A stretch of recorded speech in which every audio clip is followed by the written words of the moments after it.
Oh, she's right there on the bed. Why? No, doesn't look like it. She's got scratches on her left neck here, and she has 3 distinct scratches, like 3 what look like fingernail marks right here on her right side. My son called me about a half hour ago, and him and his wife are going through a divorce, and he called me and told me that he had killed her. If she were to be like, take me back, I would fucking do it in a heartbeat, even though it's like throwing my whole dignity and my everything away. Every officer prepares for the worst before walking through a door. But what happens when what's behind that door is something no training could have ever prepared them for? Oh, it's her. She's Chinsen. He took her face and kept smashing it into the tiles. These were the moments when cops went pale after horrifying discoveries. We begin with a case where a routine job interview call turned into the first piece of evidence in a murder investigation, and what officers found when they arrived would set off a chain of events nobody saw coming. Let's see if the door's open now. It's locked. Police department. Oh, she's right there on the bed. Why? No, doesn't look like it. So medics call time of death at 19:41:58, would be said differently. On March 26, 2024, in Pullman, Washington, an employee recruiter was mid-call on a phone interview with 25-year-old Jaime Wilson Spray when she suddenly screamed and the line went dead. Officers were immediately dispatched to Jaime's trailer on Fisk Street for a welfare check. What they were about to walk into, nobody could have prepared for. No windows you can see through? I mean, she probably would take her vehicle to work, right? You'd think she'd take her vehicle to work. Yeah.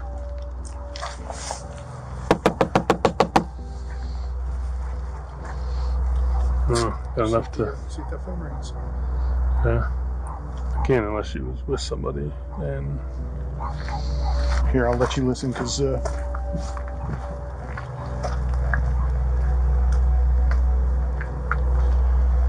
can hear it vibrating in there.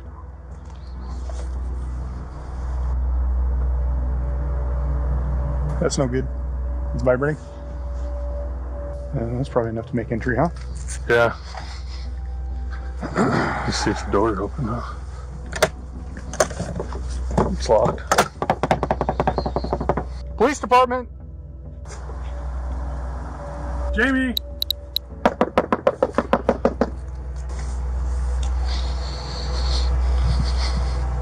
See if he has a key. Yeah, might as well. The windows were fogged from the inside. Her phone vibrated when they called it. Nobody answered the door. And the moment officers forced their way in, it was already clear this was no accident. Or do you want to pop that window? I got one here.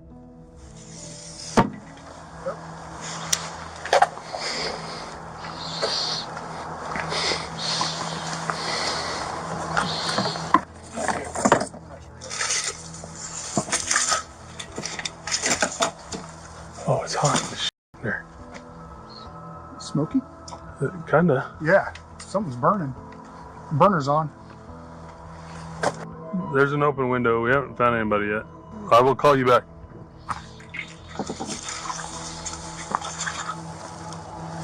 I think the area I can't see is back to the left here for the most part.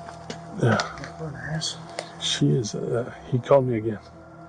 So we wanted this trailer to burn down, maybe? That's what I'm wondering. Inside, they found Jaime on the bed, tangled unnaturally in her sheets. But it was what officers noticed while waiting for medics that turned this into something far darker.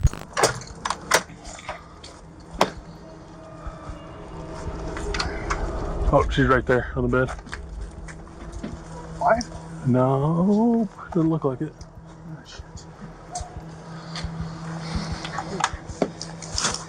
Is she in there? Yeah. Pullman 469. Have medics step up. We're having a medical emergency. She's got lividity on her arms.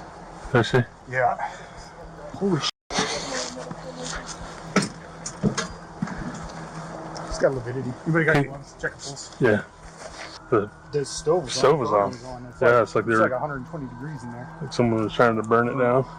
Okay, what? She's laying on the bed right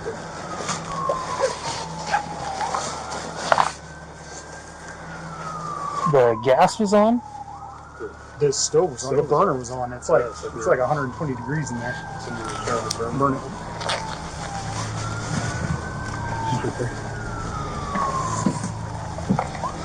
Despite nearly an hour of CPR, Jaime was pronounced that evening. This was now a homicide investigation, and with no search warrant yet, officers turned to the only thing they had, the neighbors. So, probably the best way to do this without doing a lot of stuff is just to go straight up and slide it out. Slide down, I can lift up. Yeah, I think if we lift her up and then pull it out. On the bottom. Yeah, that's right.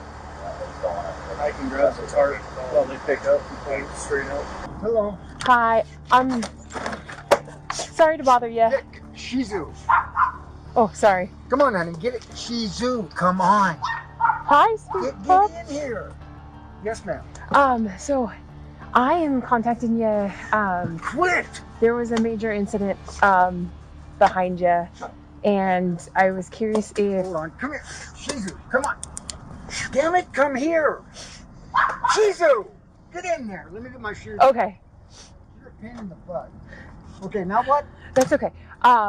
So there was a major incident in the trailer nearby, and I was curious if you heard or saw anything this afternoon. No, nothing. Nothing? Okay. Also, I did see all the red lights and everything. I peeked out the window, but Okay. no, I didn't hear anything. Or Okay. what was it?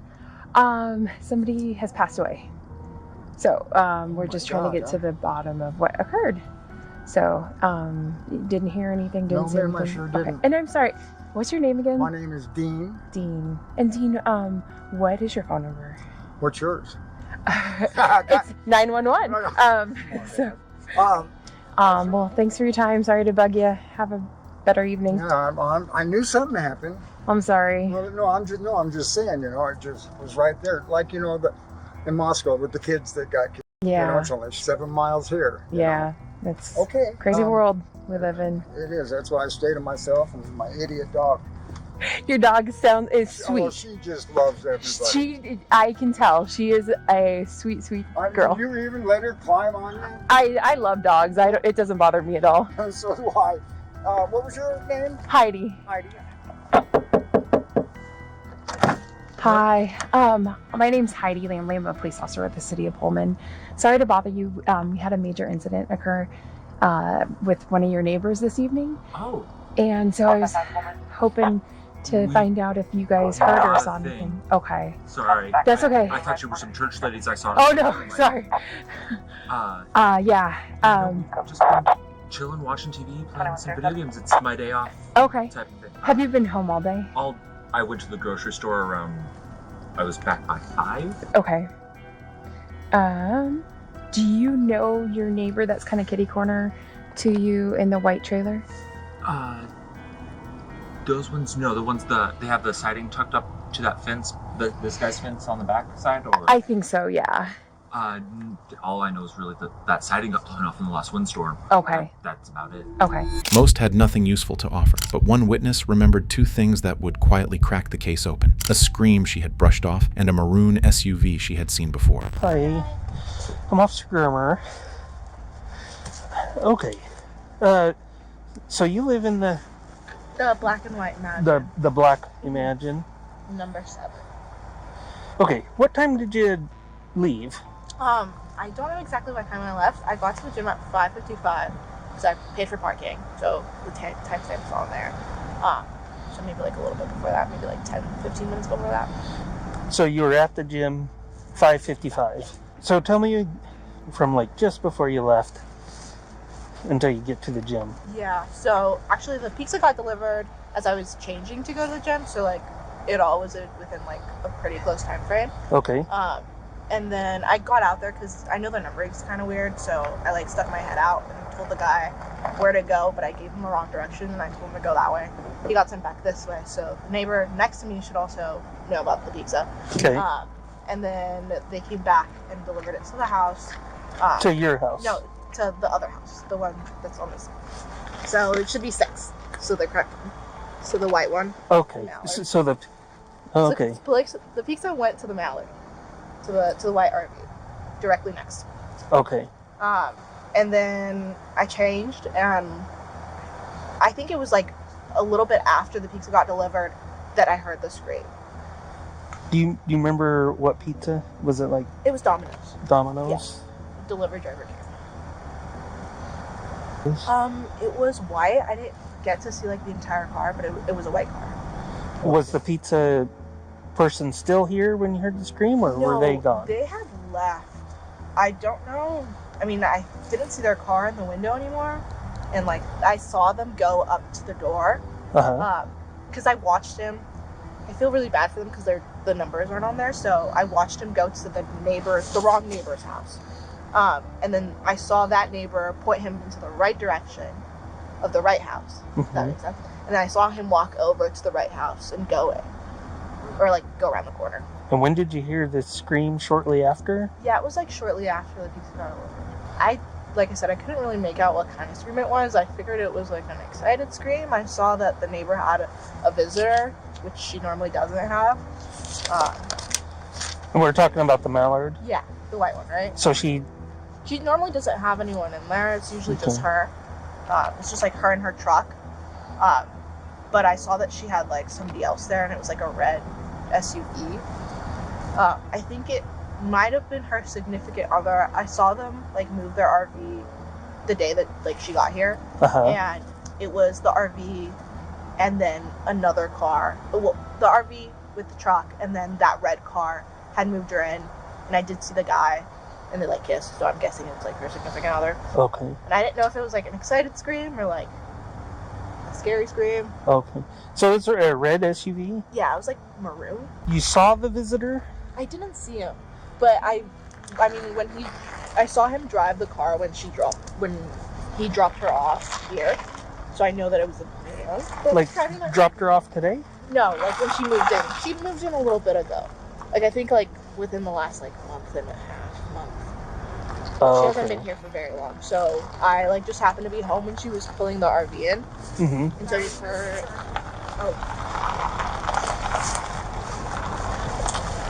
When you, a month ago,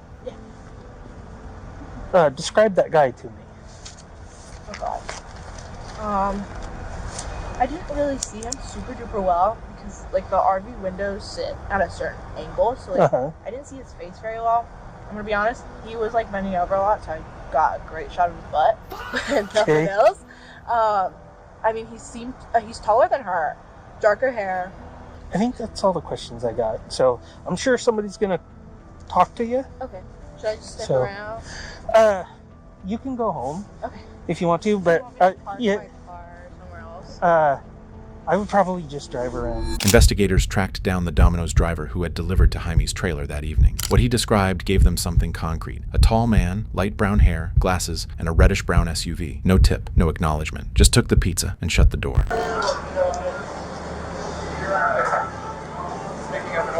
No. Okay.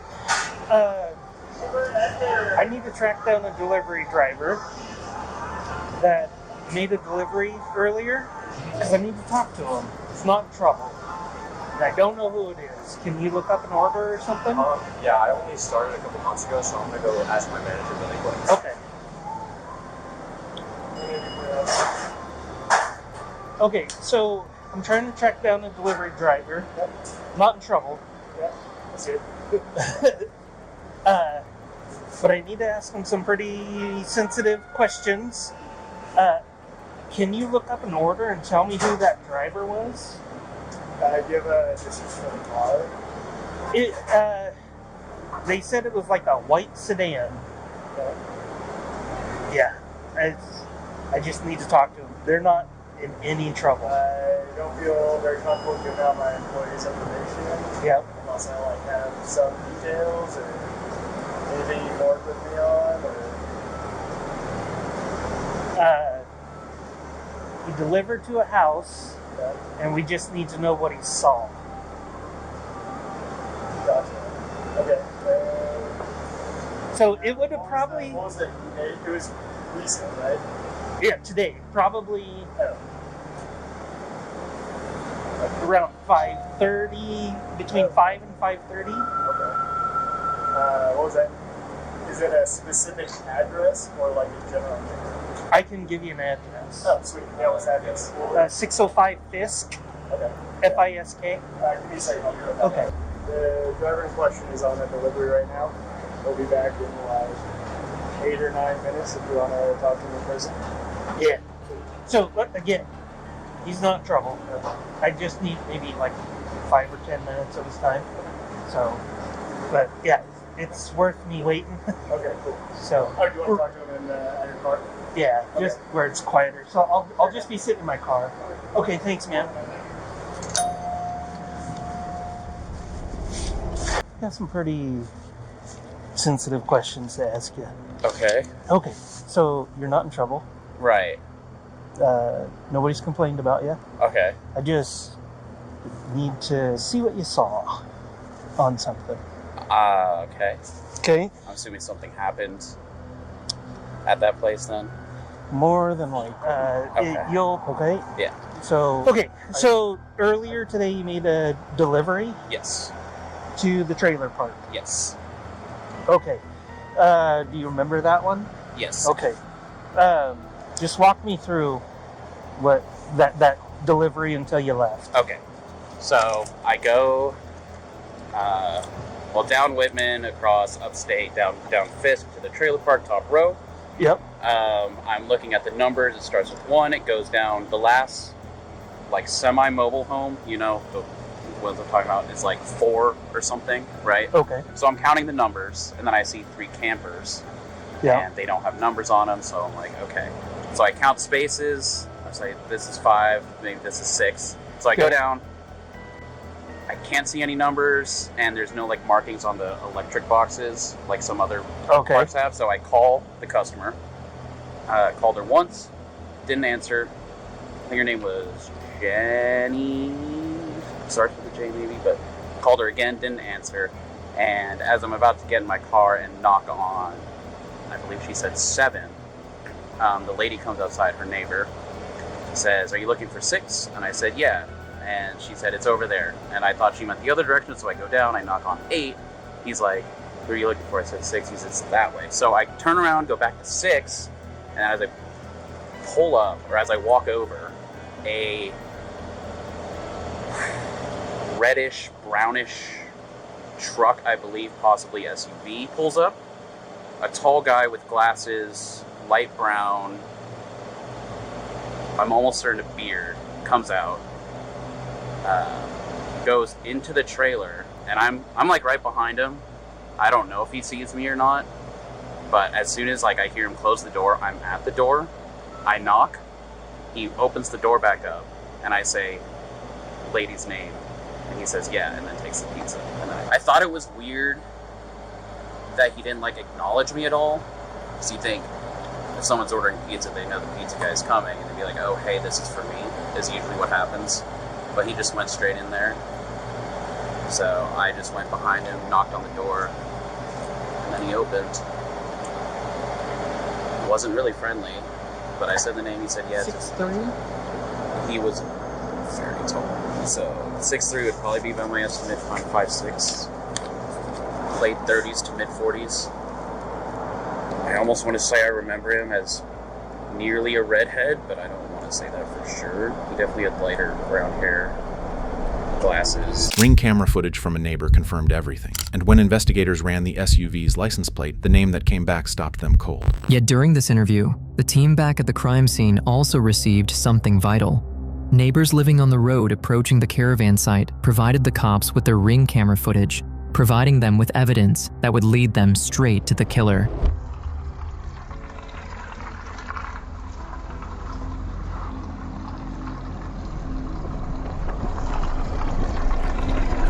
Without enough evidence to make an arrest yet, detectives approached Jacob Spray, whose name was registered to the license plate. He played the grieving ex-husband convincingly, until he said something that no innocent man should have known. Yeah, nothing. Well, I have like a pocket knife. But... Okay, can you keep it in there for me?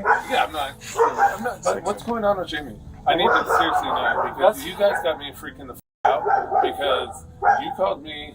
I was just getting off work, and now I can't get a hold of her. I called her sister, and she won't answer my call. All she said was, "I can't talk to you right now." And I'm just like literally in tears, freaking the out, and I just don't know what's going on. And you guys aren't really being forward with me. Yeah, we're trying to make contact with her and figure out if she's okay. I guess that's some people concerned, so that's kind of why we're following up with everyone. I talked to her today. I gave you guys my timeline. It was like 3:51. Okay. Like that I had talked to her. So you talked to her at 3:51, but you haven't seen her today? No, we don't really like cross paths. It's been kind of that thing. Gotcha. When what the hell is going on? We're trying to get a hold of her. I guess you must be. Was she like arrested? What's No. Not arrested. Just, we're trying to locate her or whatnot, and someone was concerned about her. So we haven't heard from her. We're trying to figure out what's going on. Can you? She's got like a group of new friends. My phone would help me better. But you said the truck was there, and you said you heard the phone. So she doesn't really leave. Gotcha. She can't leave home without either one, really. So what the fuck, man? What are you trying to tell me right now? I'm not telling you anything right now. I'm just kind of trying to figure out what's going on so I can give the officers there. So I just got here. They just said, "Hey, can you come talk?" Talk to. She did hook up with a girl in that trailer park. We lived there like over the summer. Mm-hmm. This last summer, not like, and there was a girl that she used to hook up with. So, and it was like a struggle in our marriage, but she was always like kind of bi. So like, I mean, honestly, I know it's stupid to think, but it's better than somebody else. Like some dude. So I'm just trying to figure out what happened today. What did she send you, or what was the conversation at and you said 3:51, is that in this afternoon? It was this afternoon. Okay, what was the conversation then? We were just talking. Like, Gotcha. we were just, I had sent her a thing about that song. It's like it's a real popular song right now. Don't Take Her From Me. Like God can give it, God can take it. Gotcha. And I said, this song will always haunt me.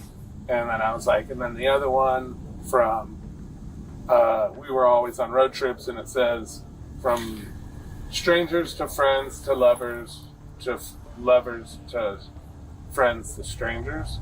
And I always would tell her I never wanted that for us. We're still like cordial. Yeah. Like we're still chill. Like I did call the police on her one time because she had threatened me with domestic violence. Like she was like gonna stage it. Oh, gotcha. And so she had like showed up here to like, she said to get her dog, but it was the same day that she had like threatened me with TV, and she showed up and I called the police, and then she got all mad at me for that. But that's like, other than that, we've really been like chill as fuck. And you said when you received those messages, where were you at? I was in Moscow. Gotcha. When did you come back to Poland? 6, maybe 6:30. Are you gonna tell me what the fuck this is about? Like, do I need to go to the bank and get bail money, or what the fuck? No. But I'm just trying to figure out, where you've been, where she's been, what's going on with everything. She hasn't responded to me since you got a hold of me because, like I said, I hadn't talked to her. And, when did the officer get a hold of you? I'd have to look at my phone, but he called me and I was still working. So before 6. Yeah, and so I went to silent. I had my headphones in. I'm working. He left me a voicemail, so when I got off, once I got home, I think I was like pulling in, and I actually called him back, or I checked the voicemail. Oh, what, you got home? I think so. Okay. I might have called him when I was still in the parking lot, but I feel like I called him when I got here. Gotcha. Because I was just like curious. I'm like, who is this person? And he was like, you got keys to that trailer? So I was just like, the one my wife's in? And he's like, yeah. And I was like, no, we agreed I wouldn't have any.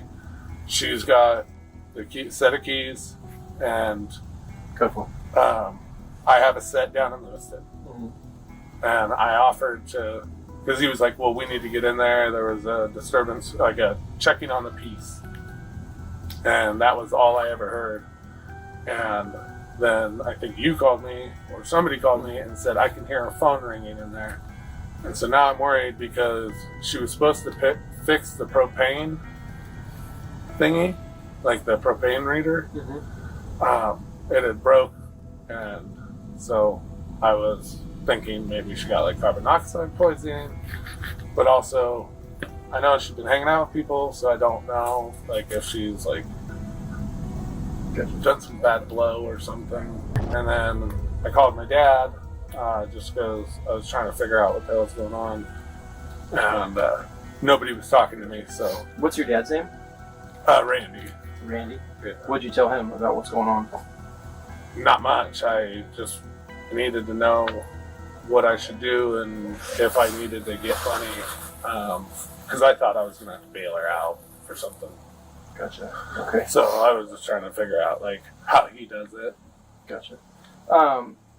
And you had your phone, so you made a call to, what time did you think you called Randy? Is your dad's name Randy? Your dad. What time did you call your dad? Yeah. I don't know. What time is it now? Oh, 8:15. 35 minutes ago, maybe 40. Gotcha. And so it sounds last night everything was cool. You guys weren't fighting or anything like that? No, everything was fine, and we were fine today too. Everything was fine. Gotcha. Like, I literally texted her. I said I got the confirmation on our divorce paperwork, so, like, I'll go pay that on Friday. So we're all good. And she's like, do I need to be there? I said, no. Like, it just sounds to me like I just have to go and show them the stupid email, and we're good. Okay. And then we'll have to go in front of a judge at some point, of course. But she told me she loved me. I said, you promise? She said, yes.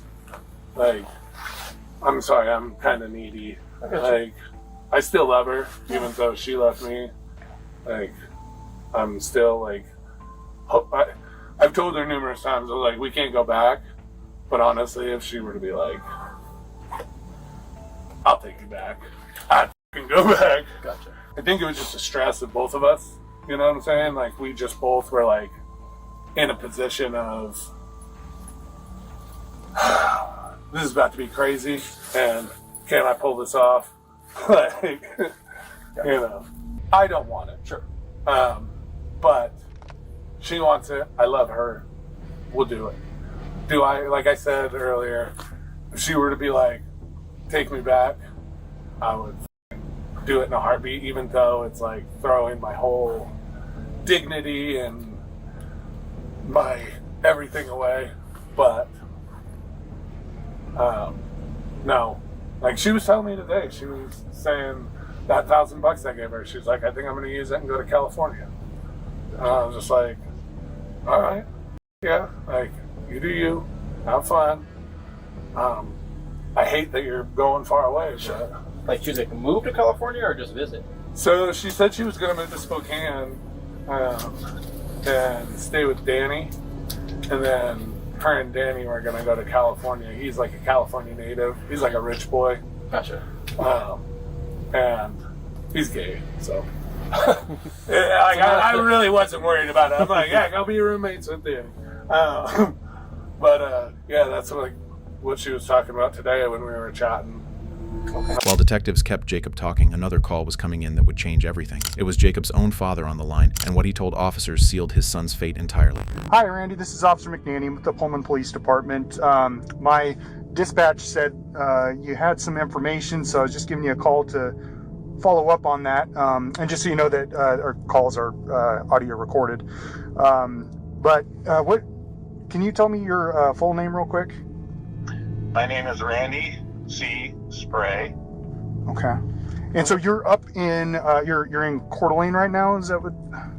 Is that right? We're at the Coeur d'Alene Casino right at the moment, but we're packing up. We're packing up to head back to Lewiston right now. Okay. So you live in Lewiston then? Yes. Okay. Okay. Yeah. So can you tell me what you called our dispatch about?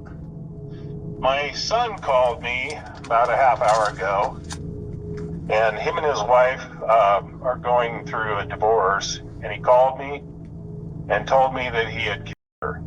Okay. And this was a half hour ago he called you?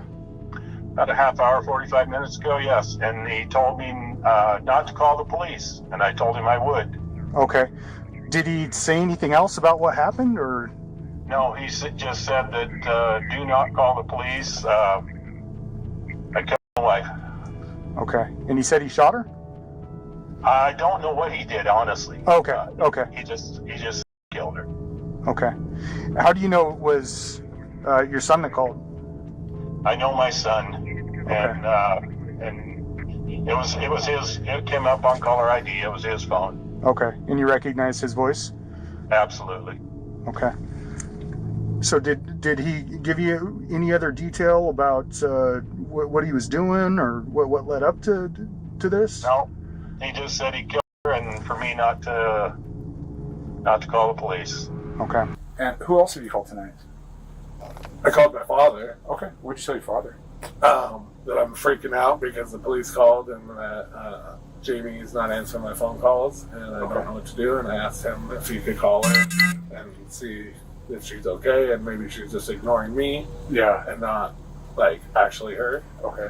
And he was at the casino. And I don't think he heard me because he was there in like Coeur d'Alene Casino. Yeah. And so we were cutting in and out. So I don't think he heard me. And then the phone went dead. Okay. What else did you talk to him about? That was it. Okay. Would he have told us anything differently? No. Okay. How's your relationship with him? My best friend. Your father's your best friend? Okay. He's my hero. He's your hero? Yeah. Dude. Tell me about that. Well, he's a vet. He worked his ass off at a lumber mill, which ended up breaking his body down. Oh, wow. He had to get bone spurs removed out of his neck where they had to pull his esophagus to the side. Yeah. And put a cage in on his. He's still going through pain. He's survived 3 different types of cancer. Wow. He's got the best looking long. In spite of all that, right? Yeah. No, he's got the best looking long. Yeah, he walks like this. Yeah. But best long. Yeah. You sound like you really respect him then. Yes. Yeah. So when Jamie had told you that she didn't want to be married anymore, did you talk with him at all, or? Oh yeah, I go down there every weekend now. Yeah. It's lonely here. You know what I mean? Nobody else lives with you here? Nope. Okay, gotcha. And so, yeah, like I go down there every weekend. And yeah, Fridays, I take care of whatever business I have to do here in town. I go down there. I'll stay Friday night, Saturday night. I come back Sunday, write some menus for work, touch up the apartment a little bit, like cleanly wise. And like the rest of the week, I'm just fucking watching Modern Family. Yeah. By myself. I had to switch it though. Jamie made me get a different account because she goes, I fell asleep to that.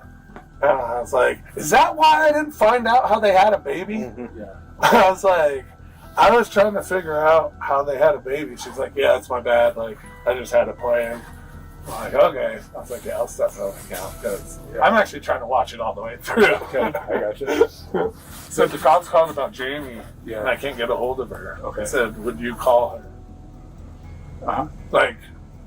But I don't think he heard me because,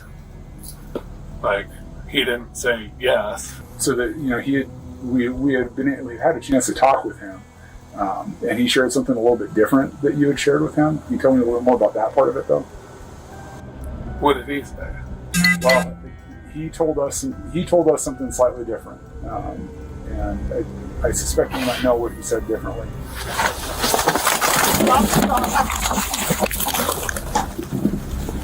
I got this arm. Get on the ground! Get on the ground! Get on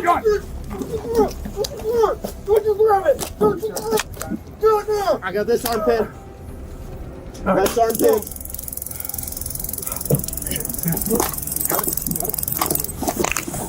I'm locking up. Oh, me! What? That's me! Stop! Okay. Oh, I'm done. You're under the fucking arrest. I'm done. Okay. I'm done. Okay. I got left arm pinned. Dude, I'm done. Jacob Spray was charged with first-degree murder and first-degree rape. Found guilty on all charges, he was sentenced in March 2025 to 26 years in prison, the maximum standard sentence permitted under Washington state law. Next, we have a case where officers were called to do a simple welfare check, and what they found behind a locked bedroom door would change everything they thought they knew about what happened inside that house. I need to talk to someone there about doing a missing persons wellness check. Oh, good sir. She's 10 cents.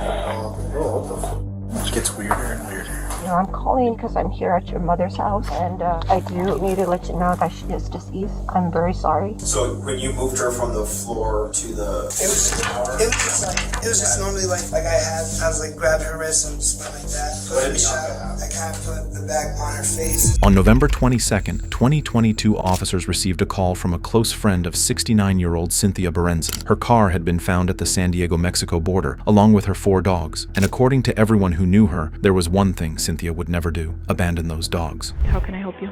Hi.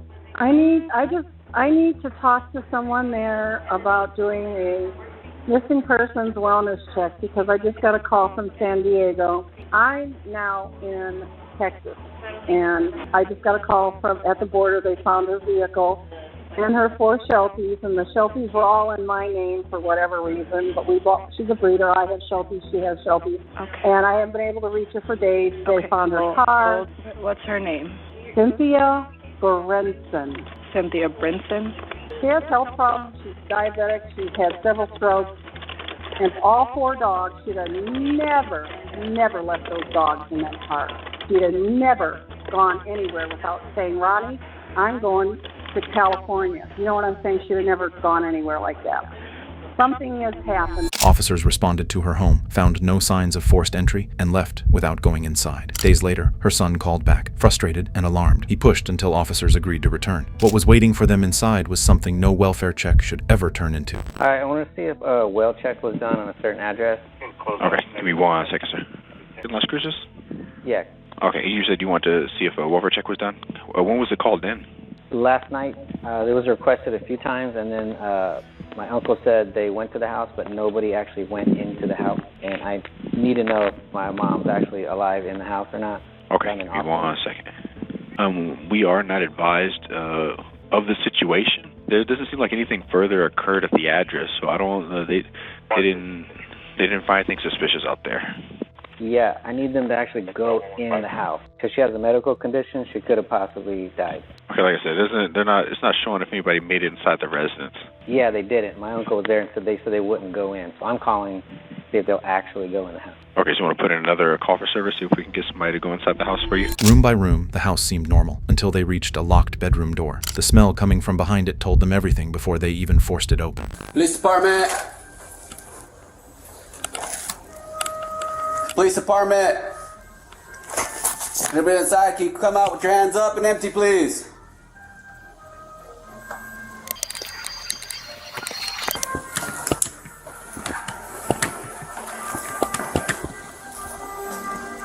Yeah, let's kick the door. That's what I'm trying to think, like... You're gonna ask LT? There's no signs of... The smell. Really. Yeah, just the smell. I got it. Oh, got it.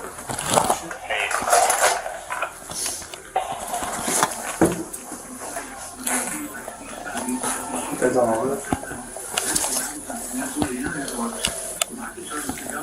Purchasing those lists and then getting through the veil of anonymity to actually put individual names to the list. Is able to characterize and profile American citizens based on a whole host of things that are public but anonymous. And I asked that question to Ray in the committee, and once again he didn't answer. I said, are you purchasing lists of Americans that are anonymous and then using technology to benefit Oh, good sir. She's 10-7.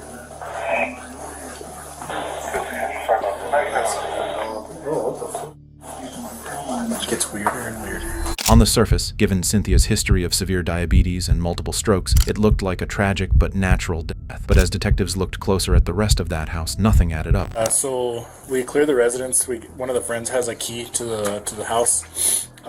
We clear the residence, and right away, as soon as we open the door, we could smell like really foul odor. We clear the residence, and there's 2 locked doors inside the home. So I went and talked to the RP that was standing by outside, and I asked which one was the homeowner's bedroom, and she pointed to one of the doors that was locked. We were able to like kind of jimmy the door and get it unlocked, and we found her in her bathroom in the shower, but she was like fully clothed.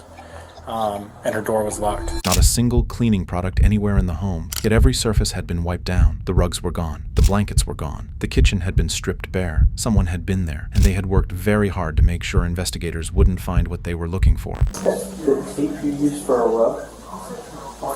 See it? It's the tape you used to hold the rug down. The trash cans are empty outside also. You see how there's liquid that runs down? Yeah. Maybe it was sprayed and cleaned. Although there's a ring right here of something that's probably sitting there wet. There's not a single cleaning supply that I found. Huh? There's not a single cleaning supply that I found. No Dawn, no bleach, no. So in there, like there's in the linen closet there's like maybe 4 towels. Yeah, like I don't see like there's not a bunch of towels or. And again, it's just thinking about my house, but my hall closet by the living room is full of San Marcos blankets and everything else that are just stacked. Nothing here. A lot of her kitchen, like cabinets, food pantry, wiped out. When detectives canvassed the neighborhood, every single neighbor pointed to the same person, and what they shared about him made the picture considerably darker. And saw her walking out of the front of the house all bloody. Okay. She came over, and I helped her into the house. So she came to your house after that dust? I don't think she knew where she was going. And she, we kind of tried to clean her up, and I said, well, what happened? You know, and she said, her son beat the heck out of her. Okay. And I guess I said, well, what did he do? He said, he took her face and kept smashing it into the tile floor. Okay. Well, you guys probably know that there was a court case about it. What I've been hearing is it's been going on for some time. Long time. Well, he went to court. Some of her family came here from other places in the country, and yeah, there was a decision against him to stay away from her I didn't go to the court, but for so many years. Another police officer told me that actually she took out a restraining order against him till 2032. Okay. So he wasn't supposed to be in the house. I didn't know that, but he's been in the house, back in the house for at least 2 years or 2 years. Okay. And he's kind of a weird guy. Okay. So you guys actually found her inside? And you can't answer questions because I have a million of them, but I know. Because I've heard her and her son going at it. Yeah. We've only lived here just under 2 years now, and I think she told Jose next door that if she wound up dead. but I don't know. I could be trying to throw him under the bus, and it has nothing to do with it, so I don't know. Sorry, I'm getting carried away. So when they told me, my first gut was Dylan, her son. Why is that? Because I've been in the house and I've been with her, and he's got a dark side, and I know she had the restraining order, and she lied to her son Corey because he just told me I've never met Corey. Dylan was troubled, and because I'm a therapist, she wanted me and my husband to see Dylan. I said no, it's a conflict of interest. So when Peggy notified me, that's just my gut. I mean, knowing mental health. I mean, he would be explosive. So I was always firm with her, and I was just concerned. Now I feel bad if something happened because I didn't reach out for her. Did she die? They heard it all the time, and they never called law enforcement. It's like, who does that? Why don't you do that? I tried to protect her. So, Dylan is very troubled. She would always make the excuse that he had cancer. I said, Cindy, get him into the house. So, and I felt for him. He'd reach out to me, but it was always those track phones, throwaway phones. So I knew he was either I work with that population, he's either dealing. I knew at one time he's probably high. He was either fentanyl or meth. Only because of his manifestation of his demeanor, how he would act. I think she said he had stage 2 cancer because he has a limp. He was taking medication. Yeah, he limps. He's got a distinguished limp, dark hair. Do you live across the street, sir? Right.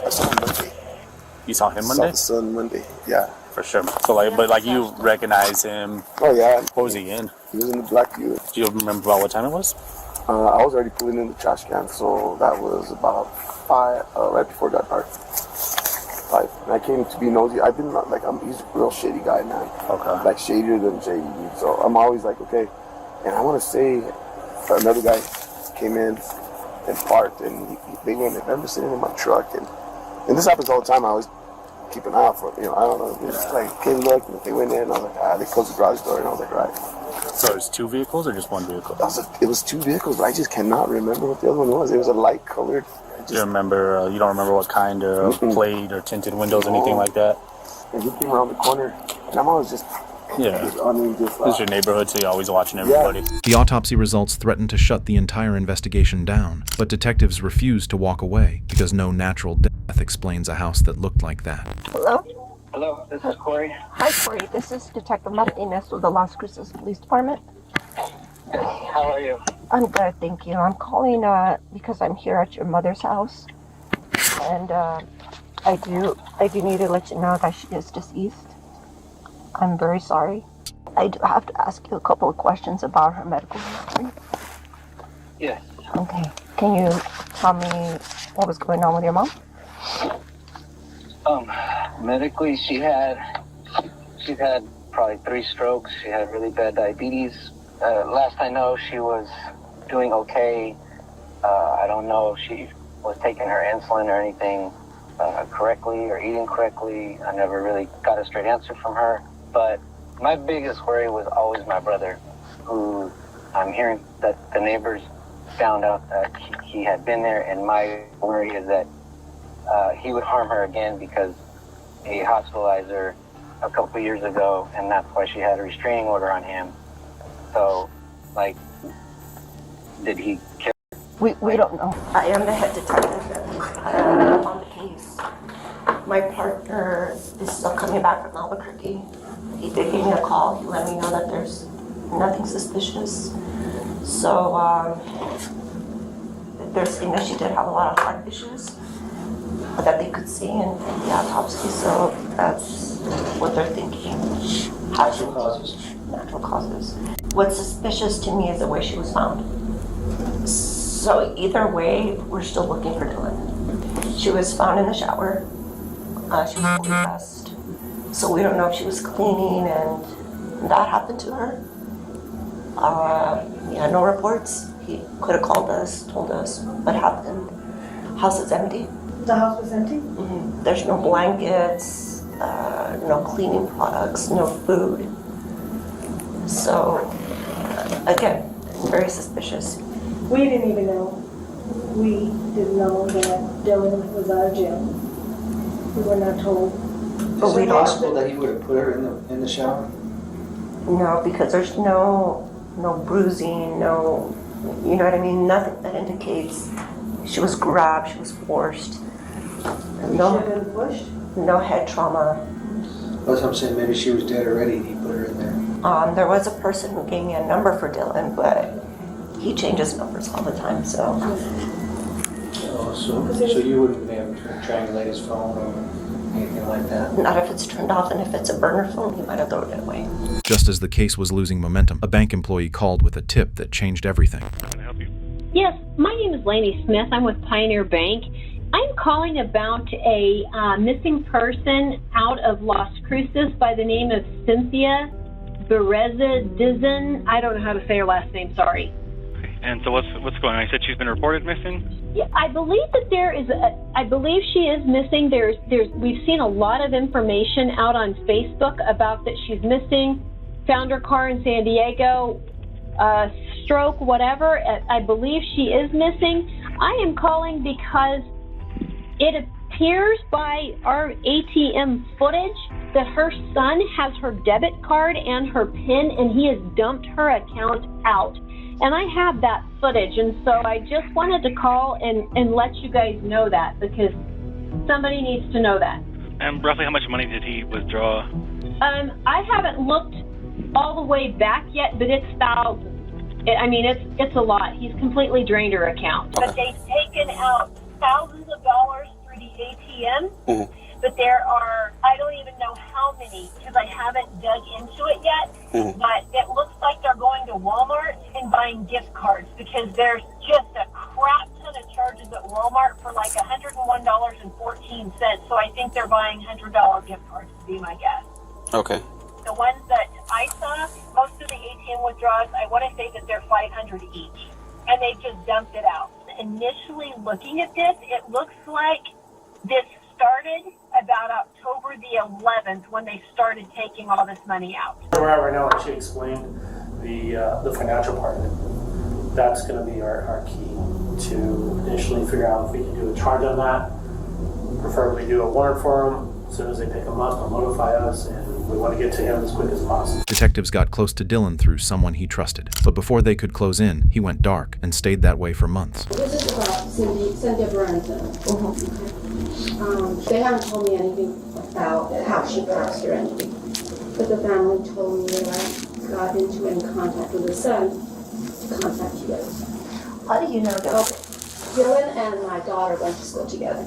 Okay. So that's how we knew each other, or we know each other. Cindy also worked at Vista College, and that's where she continued with my daughter, you know, carrying the relationship. And Dylan's always kind of come to me when he needs help. Okay. He calls me mom, you know, mom, can you help me with this, mom, can you help me with that? And when did he reach out to you? It was actually, I think, Sunday morning. Am I right on this, that you guys are looking for him? As far as her passing, not so much, but we need to speak with him about some other things. It helps us put a story together. He hasn't talked to me about his mother at all. Just basically that he's been sending her money, and that they distanced themselves back in October because they were arguing too much and stuff. He's saying that he's sending her money? That he's been sending her money. So would it be your interpretation that he doesn't even know she passed? No, I will not tell him anything, because if he did do something to her, I want him held accountable for this. He went to California, or his girlfriend left to California. It's girlfriend, but it's not a girl, it's a guy. I guess, I know the vehicle's over there, they found the dogs and stuff over there. So I assume he had to have gone with her. There's no way he would have not gone with those dogs. Okay. With, you know, with that person. I don't even know who that person is. But which girlfriend? I don't know who it is. It's in California with a girlfriend. But it's not a girl, it's a guy. If he just drops anything, says anything, give us a call and kind of let us know on that. What was the stuff you're saying she was selling on Facebook? I screenshotted everything. I mean, this just broke my heart. It's like, it's really started bothering me now. He wanted me to meet him, so. He didn't tell you what he was saying. Something by the Speedway on Loman, somewhere in that area. 5 months later, Dylan's run came to an end, not because detectives found him, but because he found his way into a detention center on his own. Investigators were there within hours. Well, have a seat, Dylan. You'll be fine, right? Yeah. Thank you. I'm Detective Melinda. This is Detective Money. What's up, guys? Chilling. You want to talk to us once we get into everything about what we're here for? Sure. Okay. Where are you currently staying? I'm homeless, actually. I was actually in the process of actually getting an apartment this Monday. Oh crap, where at?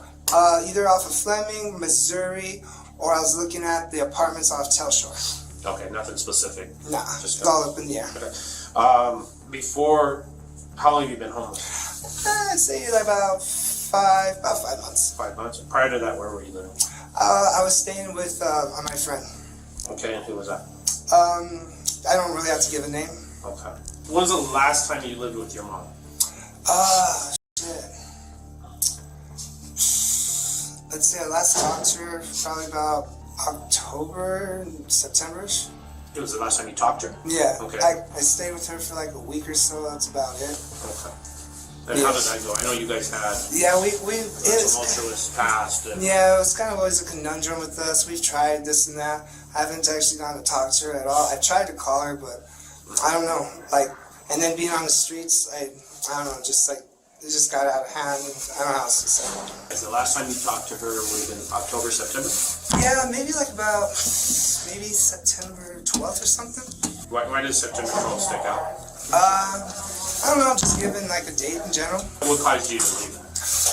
Just us not having like, you know how to say, good morals anymore. We always were getting on each other's cases, just being around each other. Like, even when I saw her, I said, do you think I could probably stay here? She's like, I don't think it's a good idea. And I was just like, all right. Okay. What was the kind of the background of that? Basically, just my history of being a drug addict on the streets and this and that. You know, she gave me multiple times to try and this and that, and it always failed. And, you know, so just had to learn to live with it. Okay. What was it like the last time you talked to her? It was alright, you know, we got to talk for a minute and stuff, and I could just feel that it wasn't really yet that time to, like, move back in and He lied immediately. Detectives let him talk. Then they told him they already knew, and his story began to fall apart piece by piece. So this is where it's going to get important, where we talked about things about basically your last contact with your mom. Okay. Okay. Your mom's deceased.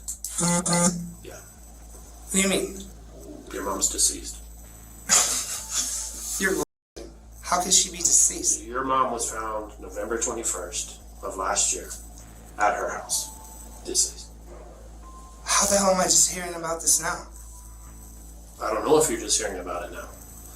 That's what we're here to talk to you about. You've been gone in the wind for the last 8 months, okay?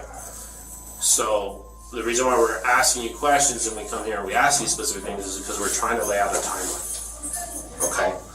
And find out what's going on. And I already know you've told me a couple untruths. I'm not going to call them lies yet, but you've already told me some untruths. So it's important that we sit down and we talk and figure out what's going on, what happened, did anything happen, did you walk into something? Excuse my language, but it needs to be put on the table. Because right now, I've got a couple holes already from what you just told me in the 5 minutes I've been here. So, compose yourself and let's talk.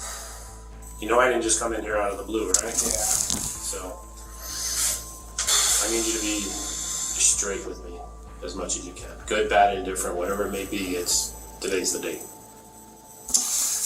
Alright, here's the real scoop. I wound up meeting this transgender online and everything. And me and my mom, we went to go get her and stuff. And we get there, I was living with mom for like last year and stuff. And whenever we were out doing our business and everything, we came back and found her deceased. And I knew I had warrants at the time, so I didn't actually call anybody. I didn't know what to do. And I first thought about fleeing the country, but then I just didn't know what to do. So because I had a key and everything, and I opened the door, you know, and you know, I'm like knocking on my mom's door, like, Mom, hey, I'm here. Finally, I open it and everything, and I see her and everything, and I'm just like, Mom. I don't know, maybe it was like 3 days, because she was already like puffy and shit. So that's pretty much the reality of it. I found her deceased and I didn't know what to do. So tell me what you did do. I understand not knowing what you didn't know what to do, but what did you do? Like, there's specifics and details that we know. Yeah, like the house was cleaned and stuff. Okay, what else?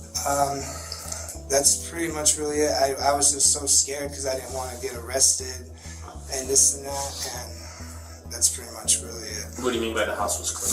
Like I wiped down the counters in case I had fingerprints and everything, because I didn't want it like to leak to me like as if I murdered her or something, you know. But honestly, that's as much as I can really say. What else? And so I thought about what I did was I packed like a car and everything to go to Tijuana, and I was staying with the transgender. Like I had her staying with me, and I was like, all right, we'll just flee the country and all this. Once we got to the border, she said she needed to do something, and I was like, all right, because we were going to take care of the dogs and everything like that. So I wound up being in a hotel in Tijuana for about a week or so, and then something happened with her and the dogs, and then I had no money, I didn't know what to do, so I came back in the States, and then I wound up going to the hospital. I was very like dehydrated from potassium and such.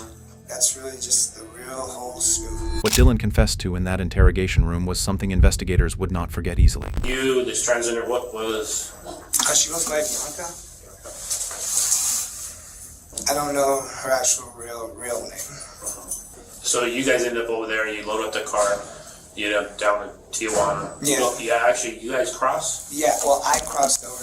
She said she needed to do something to make sure, like, her food stamps and everything was still able.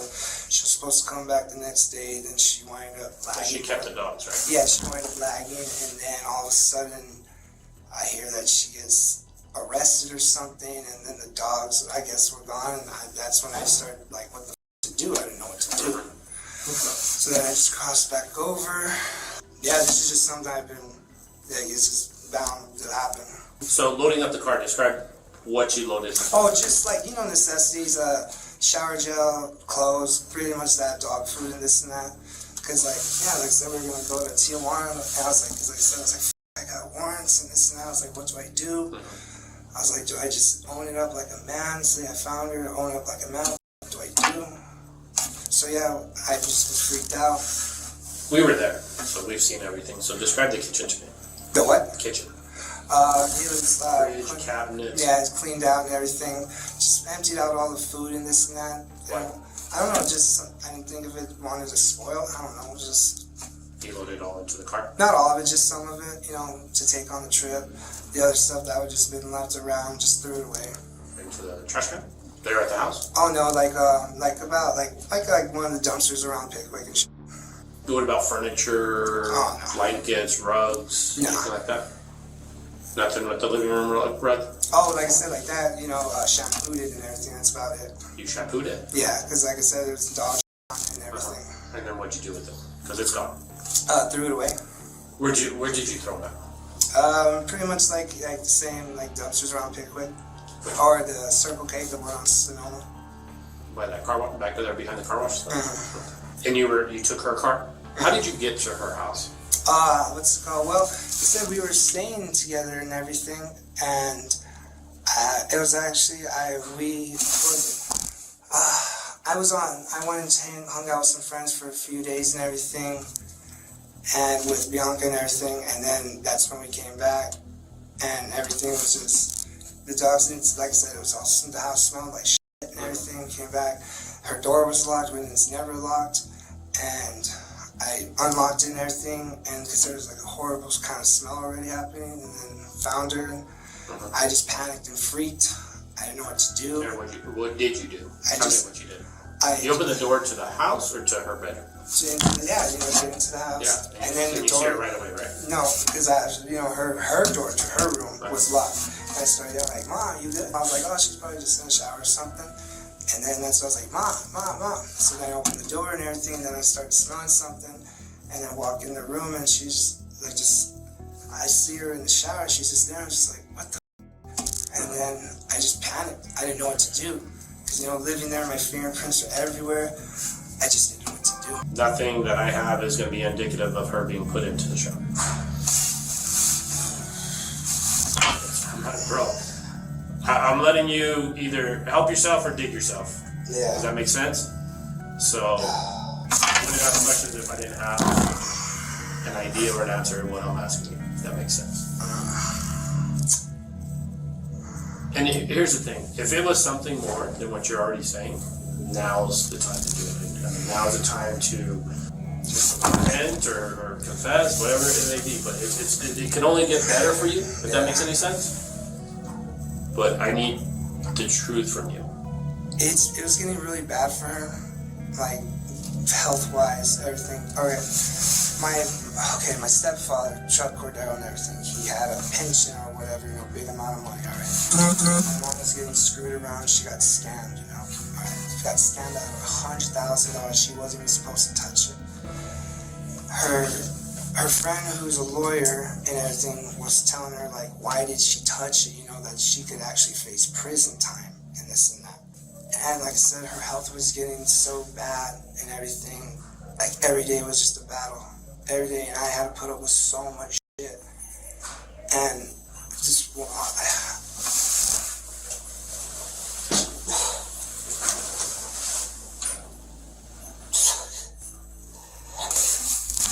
I thought I was doing I thought I was doing the better for her. Because I never thought I could never see my mom in prison. I loved my mom. I loved her. I didn't do it fucking take months to try and get the house or anything. Only used enough money that she had, you know, to be able to go to Tijuana, start a new life and everything. And I couldn't handle her her being in pain anymore. I just couldn't do it. And when the whole shit about her having to possibly face prison, I could never live with myself. That's when I was like, I'd rather did what I did and go to prison for however long I do than her have to suffer. For the pain, the physical and the emotional side of that. So let's talk about what happened. After we drove actually all the way to San Diego to get Bianca, and she was living with us for about a month. I was just always like, I always thought in my mind, like, if she did wind up being able to get sentenced or something, that I would do what I did, because I could have never see her in jail. You know, I've been in jail before, and this and that. She's one of those good people. She was always a good person. Your mom? She was a very good person. So it's just one night, I was just sitting in the couch because she was like just screaming in pain. She was just so in pain. She was crying, you know, she's yelling at me, not yelling at me, but she's just yelling out, what am I gonna do? How do I get this money back? Because I mean, she got screwed over so hard by this guy and like these scammers and shit. And she was like just freaking out so bad. And I'm like, how can I help? There's nothing I could do. So I don't even know the date.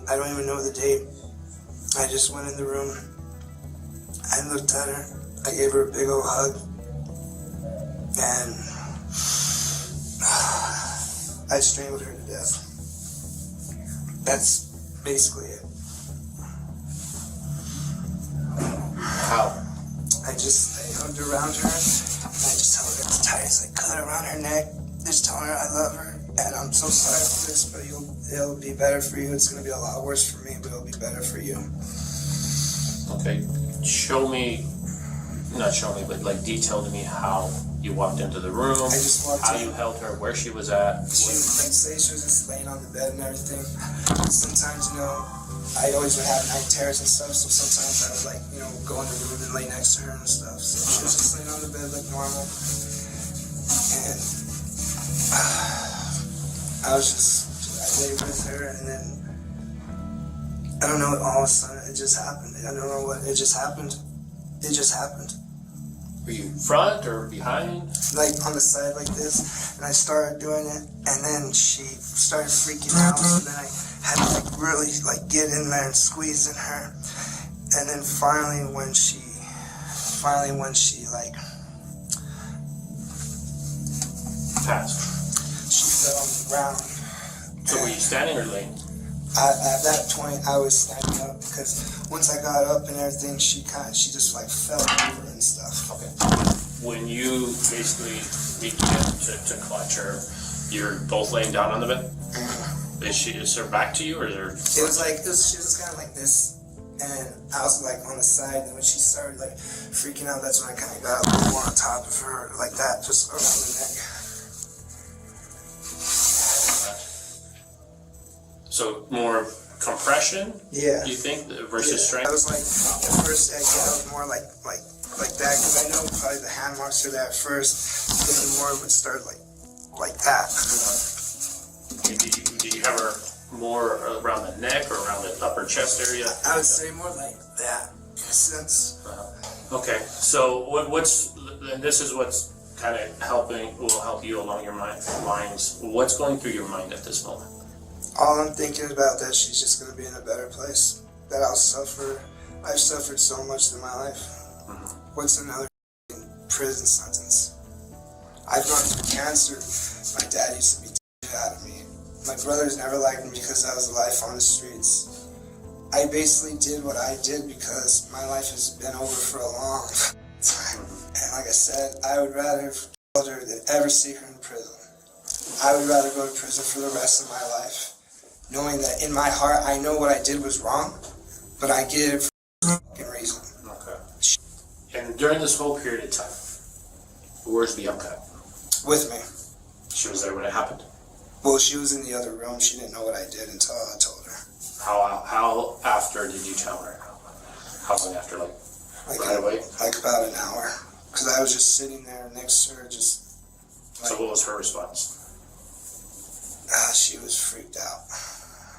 Because like I was always telling her, I was like, I swear if she ever has to get sentenced, I'm gonna make sure she doesn't have to suffer that horrible fate. So this 5 days that you're at the house, Bianca's aware of what's going on, correct? Yeah. Everything was me. Everything. When you load up the car, again, you take everything out. And again, the carpet was because of the dogs? Yeah. Or was there anything substantial to that?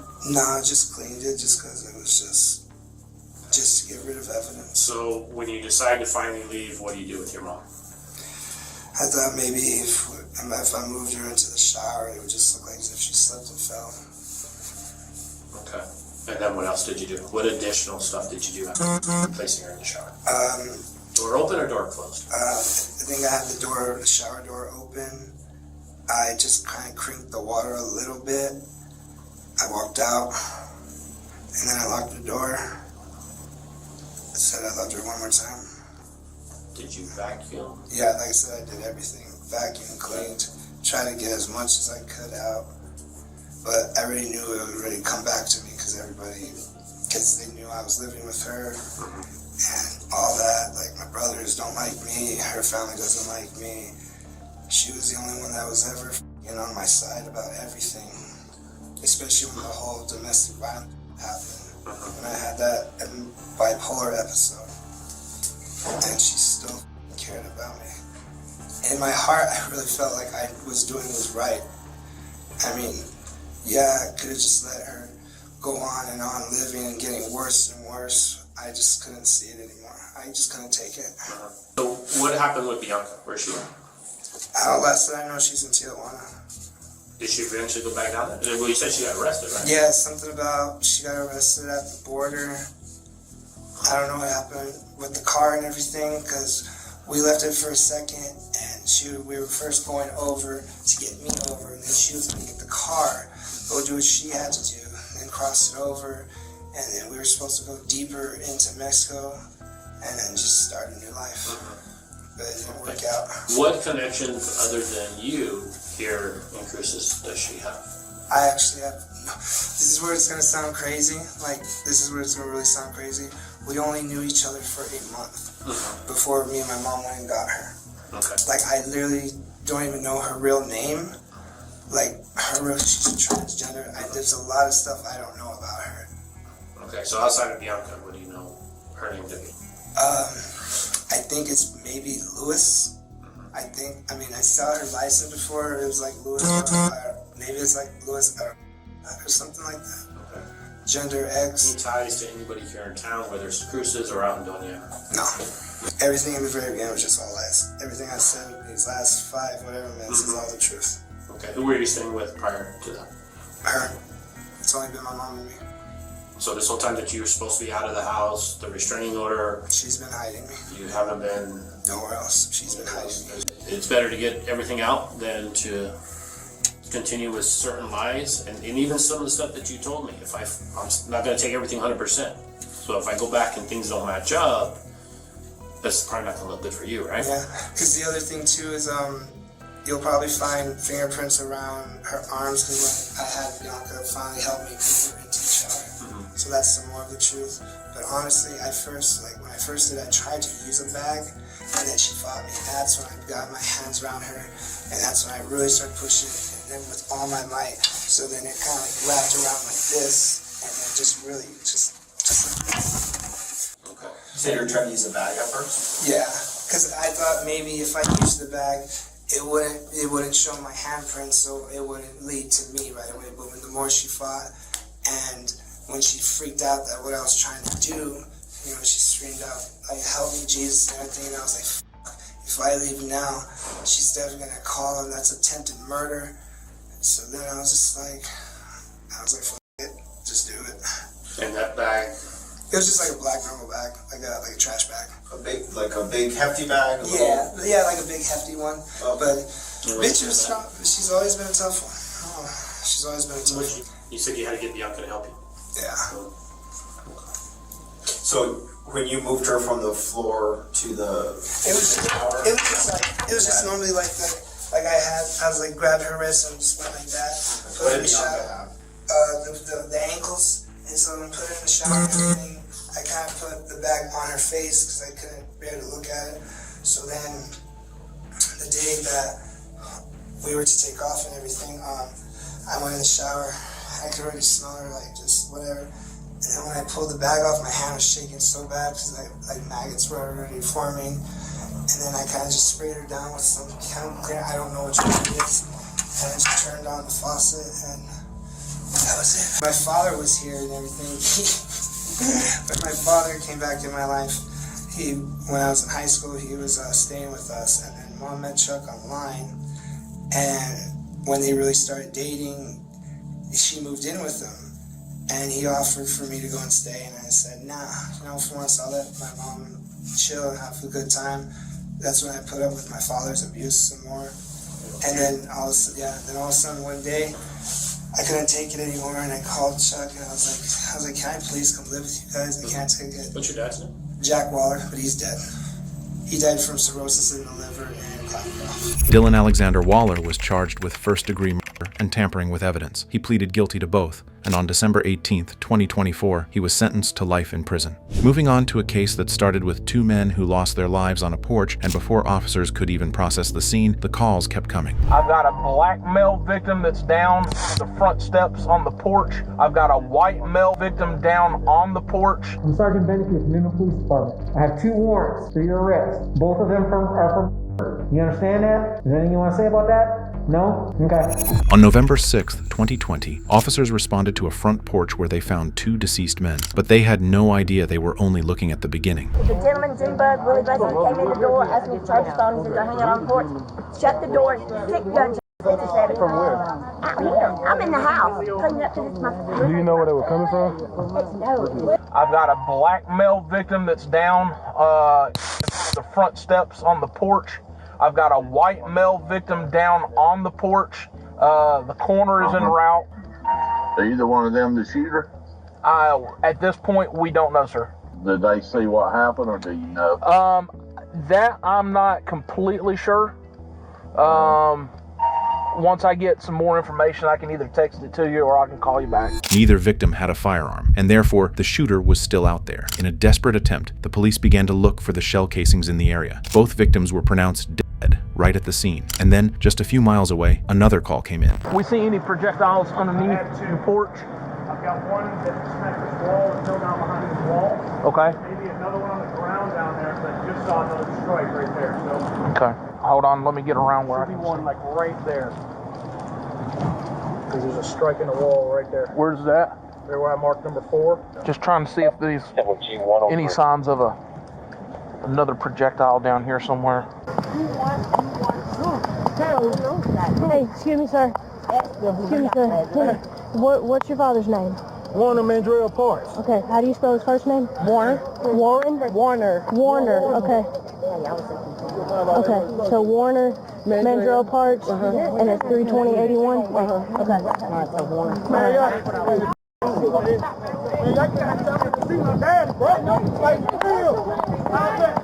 What's going on in there? What's going on, man? Like, they working on it. Man, I'm a daddy, but he don't do nobody do shit.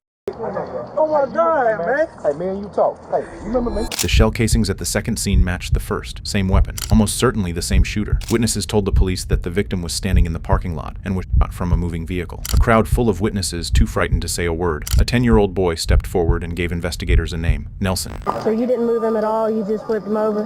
Yeah, just flip them over. So was he laying face down? Like side. He was laying like, okay.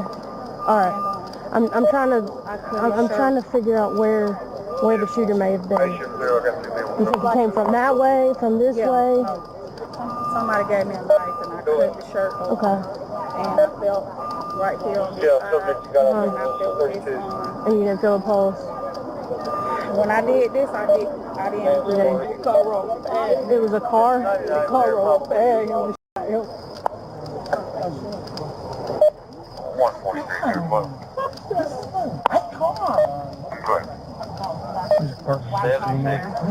lives here? You do? Can we go inside and look to see if this went all the way through? Is this, have you ever seen this hole before? Who else? Was anybody else right in here in there with you when they were talking to you? I know there was a couple people. My little boy seen it. My little boy said he seen the whole thing. How old was he? Little boy, he 10. 10? 12. 12. Did you tell the detectives that when you talked to them? I got you. We ain't gonna bring him out here in front of everybody, obviously, if y'all don't want to. You got him?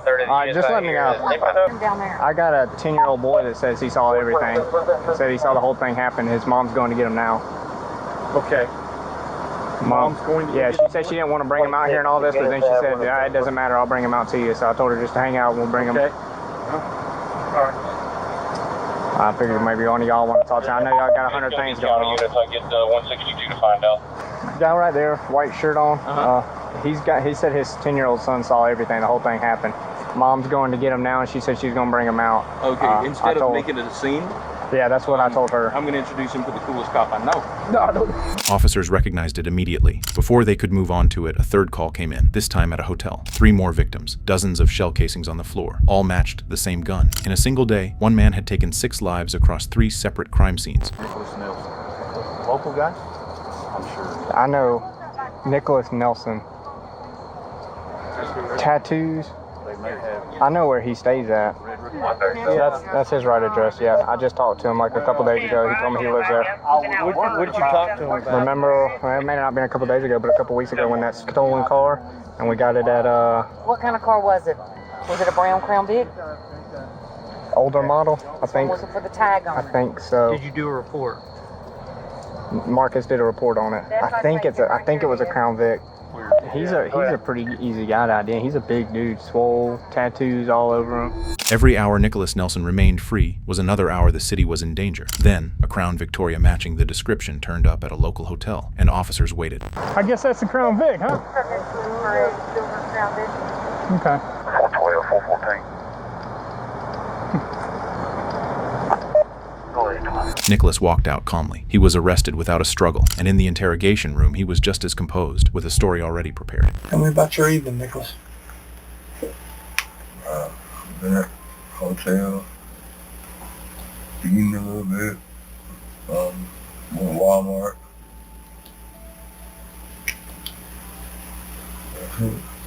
Which hotel you been at? The Red Roof Inn. Red Roof Inn? Yes, sir.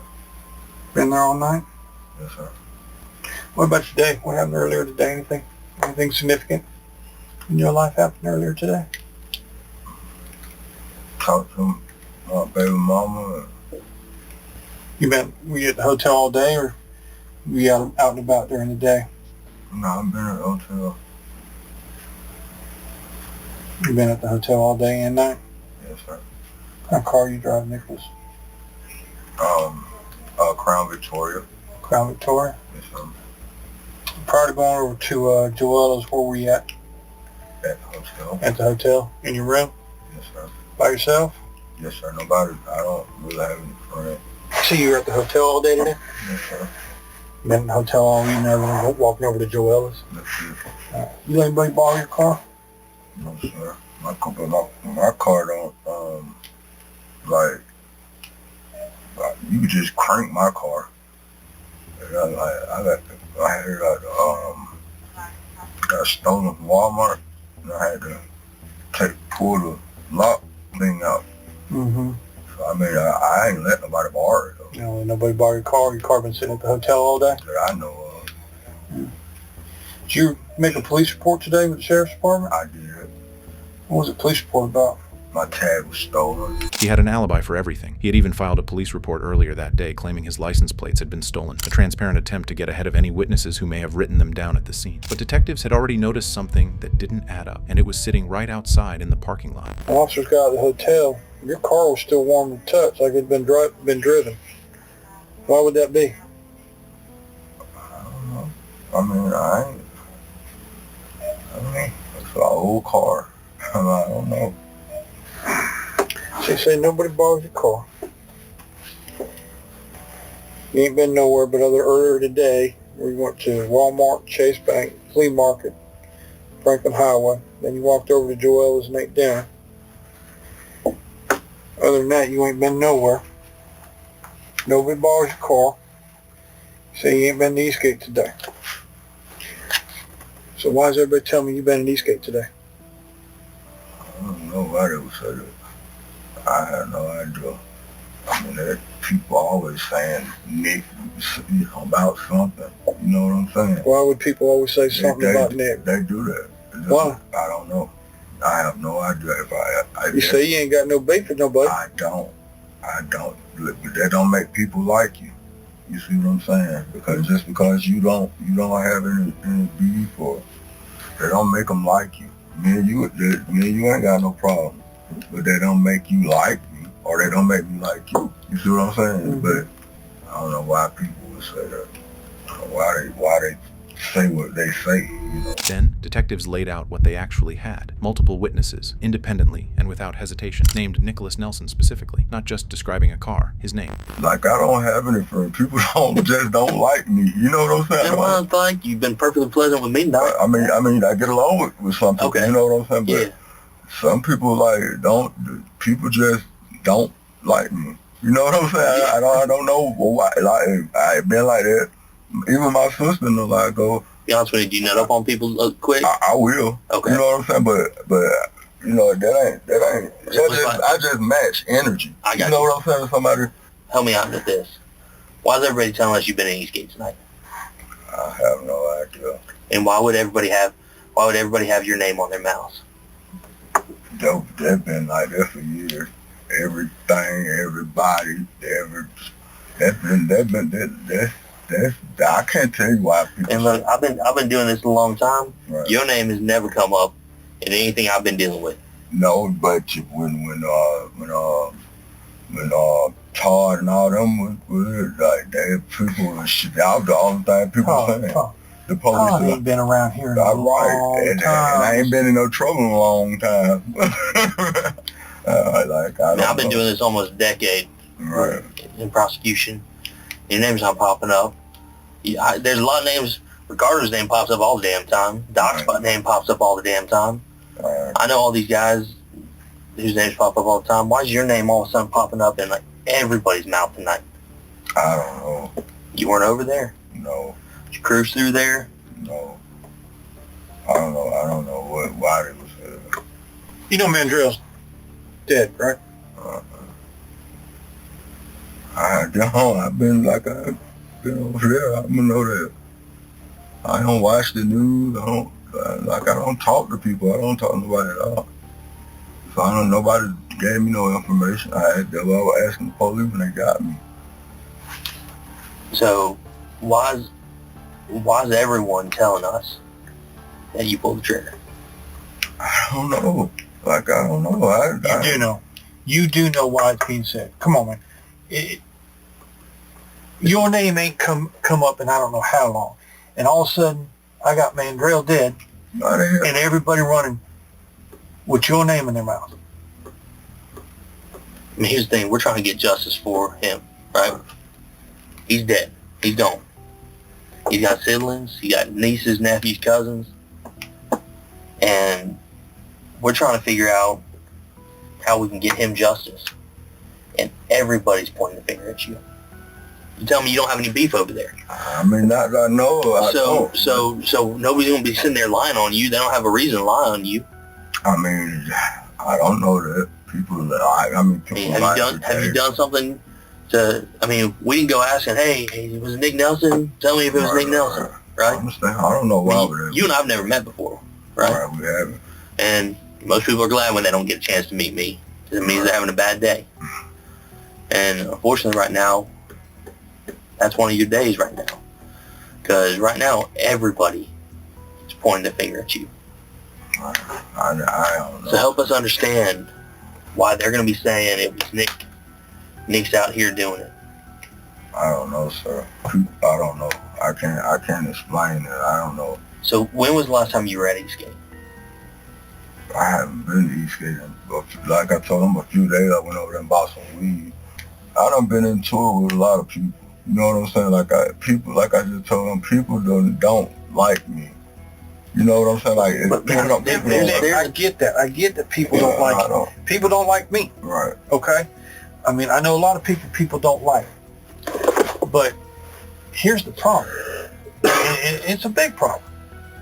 Your name ain't come up in a long time. Your name is the only one that I'm hearing from more than one person. Lots of people. Who you got a bad enough beef with? Look, they ain't gonna put a body on you unless they got a beef with you. Unless they might be trying to get somebody else out of jail or do something for somebody else. If you haven't been over there in weeks and you're not tight with anybody over there and you're not beefing with anybody over there, man, there is 1,000 names. There's a dozen names. They could pull any name for those boys living over on Kidd Street. They could have pulled any of those names of all these other folks. Why are they picking your name? You're telling me you're not beefing with anybody? No, you're telling me you're not good friends with anybody? I'm not. So if you're not good friends with anybody, it's not one of your boys who got you in trouble with them, and they're going to be lying on you, right? If you're not beefing hard with anybody, nobody's out to get you right now, is what you're telling me. I mean, if there's somebody out to get you, if you got somebody whose ass you just kicked, and you think they're pissed at you, tell us. I mean, it could have been anybody, man. I don't know. I mean, who do you think, why do you think they'd be pissed at you? Gotta have a reason, man. I don't know. I mean, 'cause, you know, people been running around saying I was snitching. You know what I'm saying? Who's been saying everybody? On what? Everybody. Like, on everything. Like, everybody was saying that for years. But so when was the last time somebody called you a snitch? Nobody never called me that. Or when was the last time people? But I go somewhere. People like, try to buy some weed or something, and people looking like, like I said, people don't like me, man. Like, for real, because I got my own way of thinking. You know what I'm saying? I don't flop with what everybody does. You know what I'm saying? I don't. If somebody come up with something, I just go with what I feel is right. I don't go with what nobody else. I don't roll like they roll, so they look at me like, How's your car engine still warm? Car engines don't stay warm that long. Listen, man. I mean, I don't care how bust ass a car you got, it ain't gonna stay that warm. I understand what you're saying, but I can't explain why this or that. But sometimes, like, I'm gonna say something. Did you keep a Joella's receipt? I didn't get a receipt, but they'll tell you I was there. Did you pay with cash or card? With cash. Yeah, I did with cash. So your car ain't gonna be warm. Everybody's saying you're rolling over there. They said they saw you. They said they saw your Crown Vic. And your car stands out, right? There ain't many 94 Crown Vics rolling around town. Brown, man. I mean, man, I ain't been over there with no mandrill or none of that. So if we pull city cameras and stuff, we're not gonna see you driving over there. You sure? I ain't been over there doing nothing that time. I don't get why everybody's dropping your name if you haven't been driving anywhere. Alright, that's what people do, but I haven't. No, that's not what people do. That's what they do. No. They've been doing it like that. I can't agree with you on that. But they beefing with you. People just don't like me, bro. Man, there's a difference between not liking you. There's a difference between not liking you and putting a body on you, man. Come on, you know that. Look, you've been pissed at people, right? And people calling you a snitch, saying you've talked to people. Right. Would you ever put a body on somebody unless you had a bad beef with them? If you're gonna put a body on them, you're gonna know. They're gonna know what their beef is with you, right? Yeah, but sometimes like.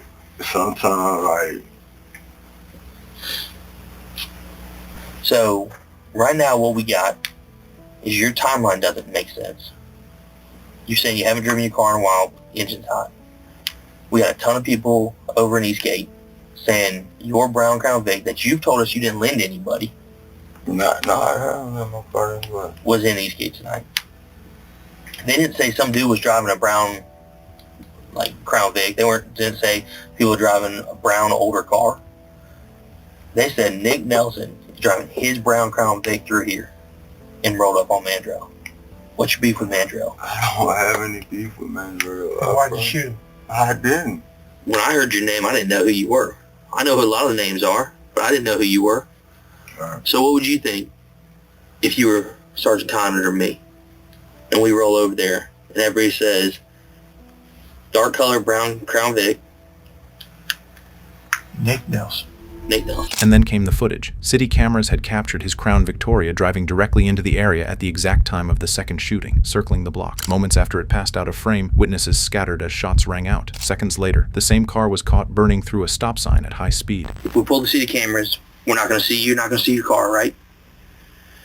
Because you didn't loan the car to anybody, and you're not going to lie to me today, right? I got a question for you. Why were you in Eastgate at 17:25 right when the shooting happened? We got it on video, man. We got you hauling ass down the street, burning the stop sign, coming out on MLK.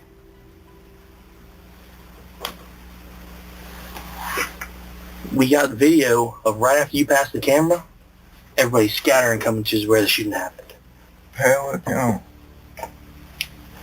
Mike, You want to see? No.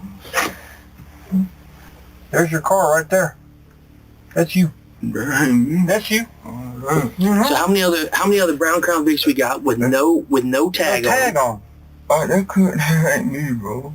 I don't want me. I probably look. I tell this. Look at real quick. Look at the video of this car that you're saying is not yours. It ain't me. It wasn't me, bro. Then who had your car? That's not your car?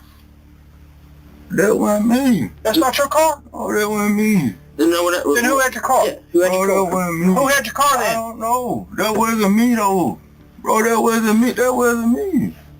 That ain't even, I don't even know that's my car. That's not your car? Show them the other video. That's not your car with the messed up front end? That's you driving. That's you running the stop sign. Confronted with footage showing his car's distinctive damaged front end and missing license plate, Nicholas slipped, and what came out of his mouth next was something he couldn't take back. Then, the detectives told him what they had found in his hotel room. Nicholas had no answer for it. He said he was done talking. What are we going to find in your hotel room? I ain't going there. What are we going to find? Go in there, nothing in there. Mask that the person who did the shooting, not going to find a mask in there? I got 100 masks. Are we going to find gloves? There's nothing in there. I'm asking, are we going to find a mask and gloves? Ain't nothing in there. So there's no mask, no gloves. Nothing in there. So if our shooter was wearing a mask and gloves, we shouldn't find those in your room.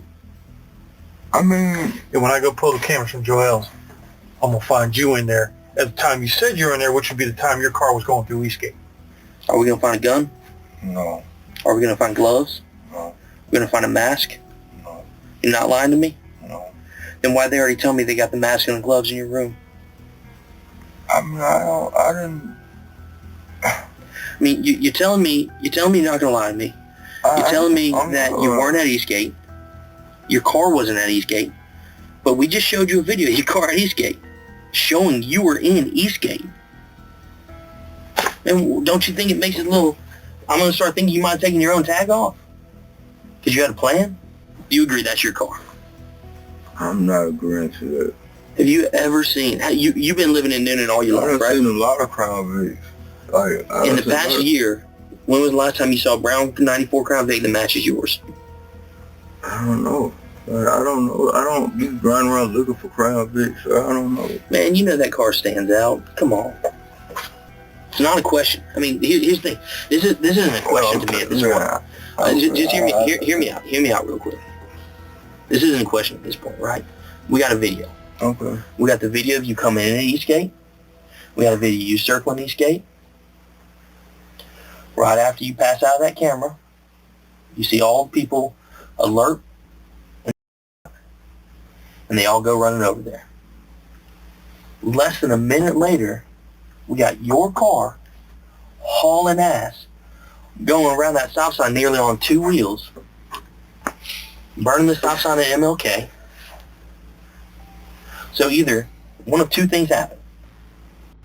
Either you're covering for somebody because you lent them their car and you're having a moment because somebody borrowed your car and they shot him, or you shot him Why is the engine warm when the sheriff's office finds you? If you get my car, it's a screwdriver in my car. Anybody can crank my car. Anybody. So why would they take your car and bring it back? I don't know. Like, it's a lot of people standing out there all the time. I don't know. I haven't been over there. I haven't done nothing. I'm telling you, I haven't been over there. I haven't done nothing. Like, I don't know. And like, I can't tell. This is like when my car got stolen. That's where I found it at, the red roof. When it got stolen from Walmart. That wasn't me. I don't know. It hasn't been cold enough. What are you wearing that mask for? Why is it on your bedside table? It's a mask in my car. I'm not talking about the mask that are in your car. I'm talking about the one that's on your bedside table. With the gloves. How's it been cold? It hasn't been cold enough to be wearing no mask or gloves. Who had it on? Who said I had it on? When y'all see, when I came out of Joel, I didn't have a mask on. Yeah, because it was in your room. Or no gloves. Because it was in your room already. No. You told us you were coming straight from Joel's. I did. When Sergeant Wyndham caught you. I did. I was. All right. So that glove and that mask were already up in the room. They were on you. Yeah. Right. Yeah. Because you came from Eastgate and put them back up there. No. I don't know. I'm done. I mean,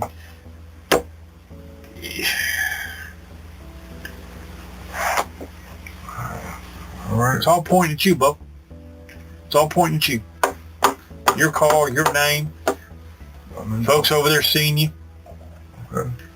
I mean, that's how people do. So, you willing to accept that?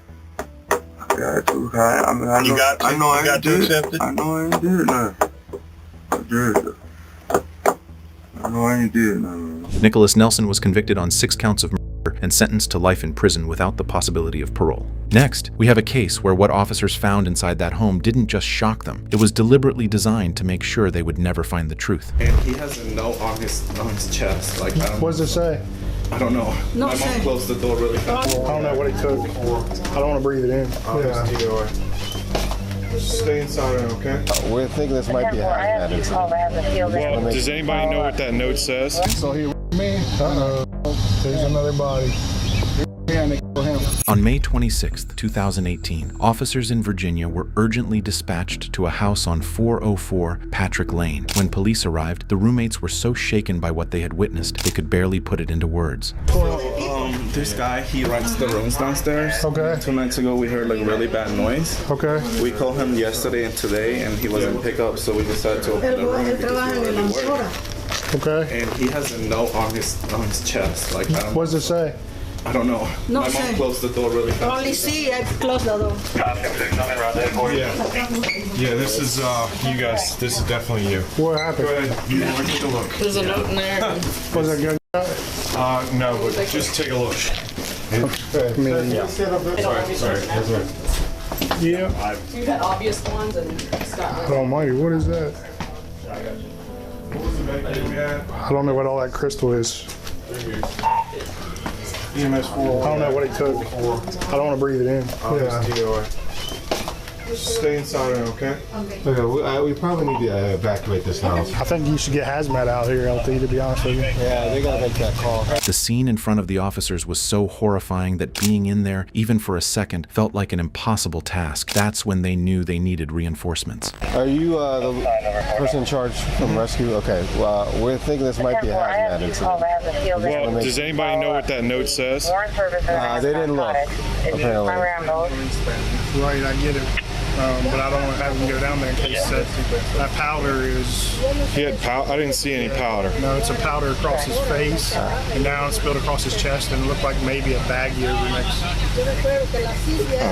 just want to make sure it's not or any other caustic substance. Moments later, the hazmat team rolled in. Despite being suited up to inspect the home, no one was prepared for the nightmare waiting inside. Now can you see? Yeah. Down the stairs to the left, the room right here.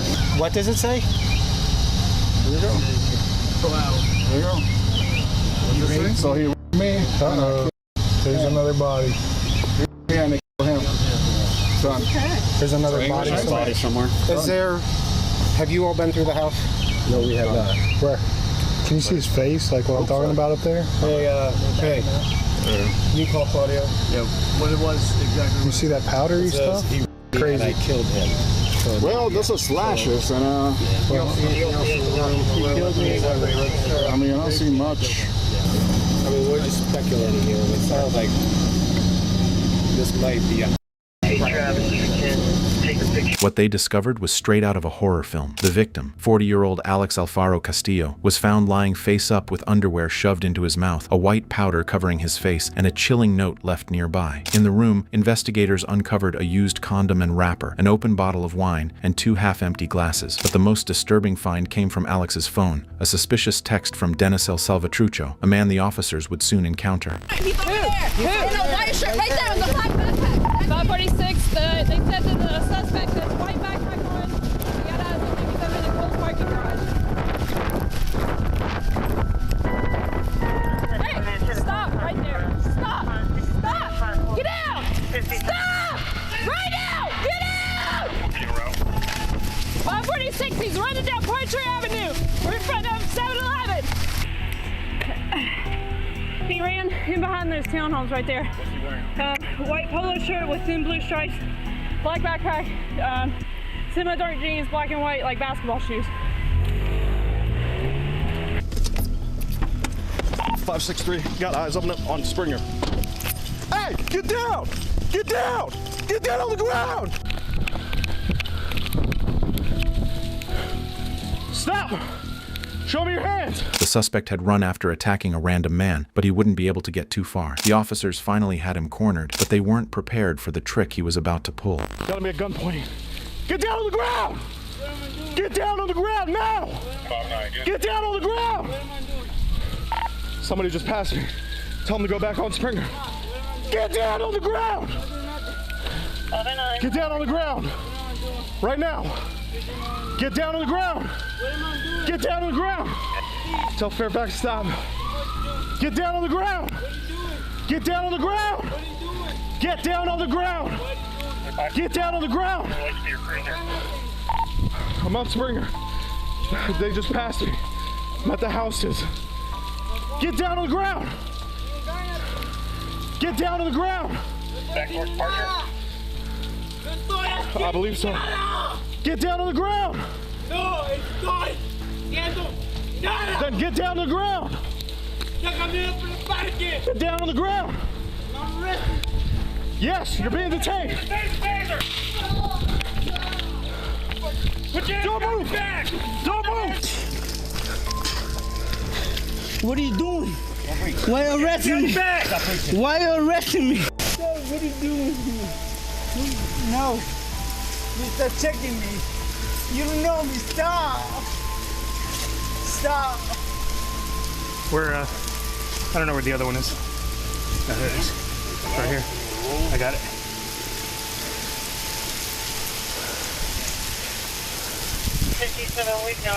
Nice. Hey, stop messing around, man. Hey, you guys want to hold him here? I'm going to bring my car up here. Hey,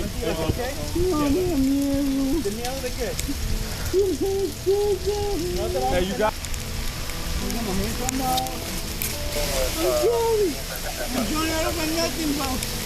all right, man, come on. You gotta walk.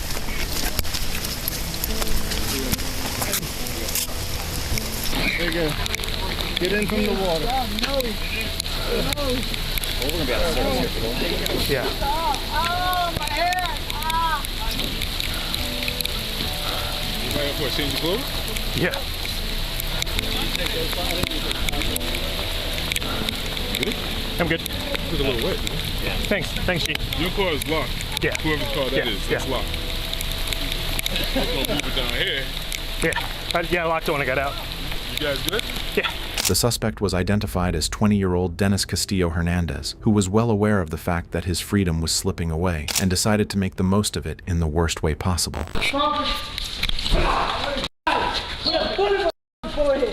Relax. Stop resisting. Forehead. Relax. Just Put going a into the bullet car. over my head. No. Just going into the car. Put a bullet on my head. No. I'm not fucking going. No. Stop. Get on the other side.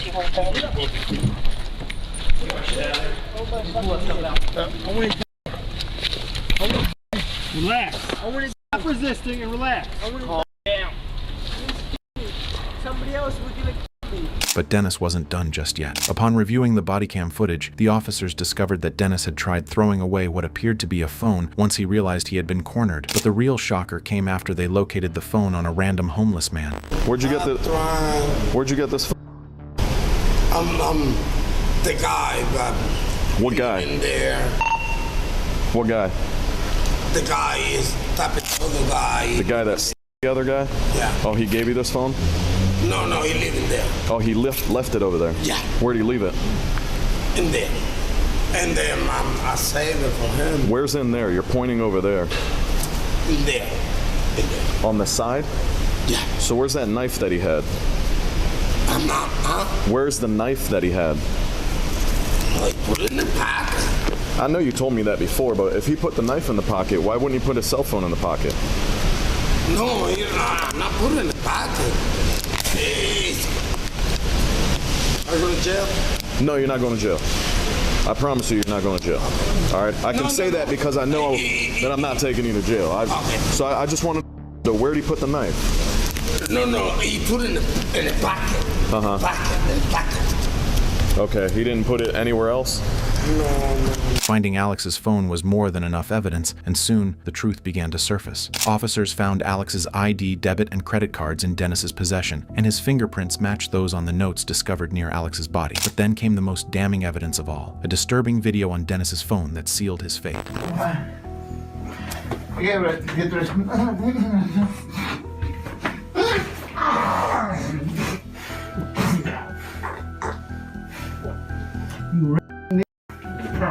You did. You raped me. You did. Motherfucker. You raped me. Remember? I was young. You know what the fuck I was doing. But despite the unforgettable footage found on his phone, Dennis refused to give up any information to the officers, not realizing that he was only digging himself a deeper hole. Correct. You're willing to talk to me? Yeah. Yeah? Alright. So here's the deal, man. I'm just gonna be straight up with you. I don't like to beat around the bush. Alright? You know why I'm here? Do you have any idea why I'm here? I was surprised. Huh? That's why I was surprised. Okay. Well, I got some fingerprints and some DNA from a crime scene that belongs to you. And again, I go back to, I don't think you're a bad guy at all. But what we're looking at is very serious. And I need your side of the story. All right? This is about Alex. Who's Alex? You don't remember Alex? Nah. Last time I checked Alex, that was me. Alex Alfaro Castillo. You ever been to Patrick Lane in Newport News? 404 Patrick Lane? No. Where's that at? I'm not familiar with the streets. Okay. So you don't know who Alex is? Nah. Like I said, that's me usually. That's you? Yeah. Okay. So I got your cell phone. I saw what was in your cell phone. I got your fingerprints. Okay. I got your DNA. And I'm going to show it to you. Just so you know I'm not bullshitting.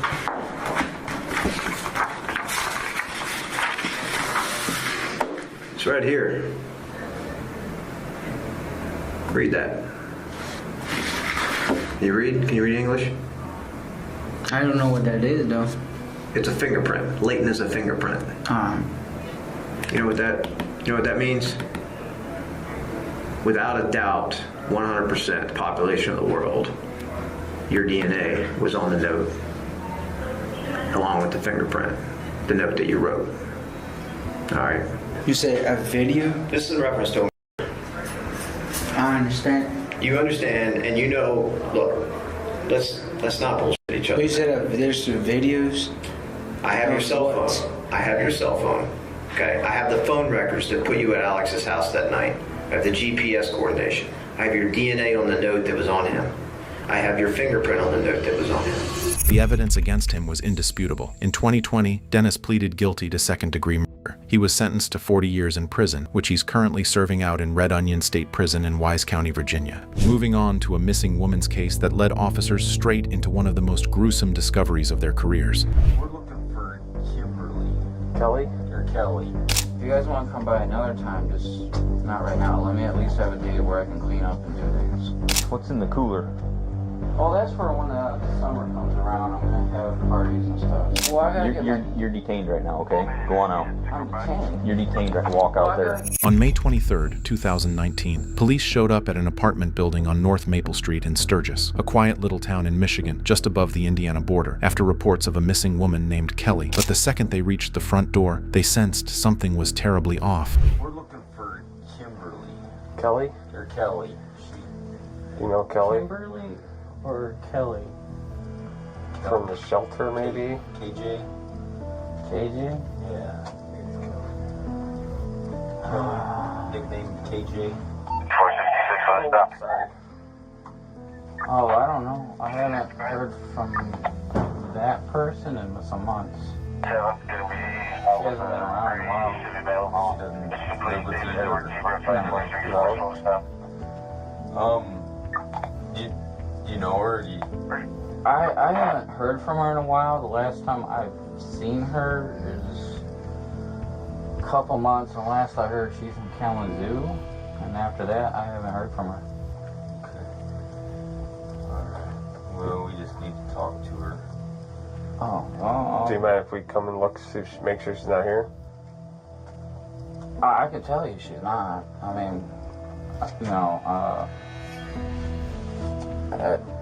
I haven't got any mail. If you got that, I can give you that, but she's not here right now, I can tell you that. The moment they caught that sharp, sickening odor seeping out from behind the door, the officers knew something was very, very wrong. But before they could confront the potential suspect, Wade Allen, they needed the right strategy to get inside. You don't mind if we just verify real quick she's not in there, and then we'll get out of here? We might just tell Kalamazoo that she's not down here, and we can get that wiped off the plate. I think the best way for me to help you get a hold of her is through the shelter. I got her shelter manager person, and I can give you that information, but as far as here, I don't like this. My place is a mess, and I don't like just people coming and going all the time. We don't care. We see all sorts of apartments and homes. Well, all we gotta do is verify she's not here, and then we can get out of here and be done with it. They've been trying to locate her for a few days.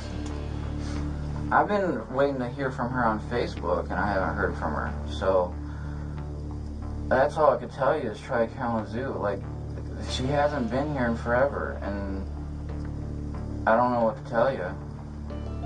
Okay. Well, I really appreciate it if you let us come in and look real quick.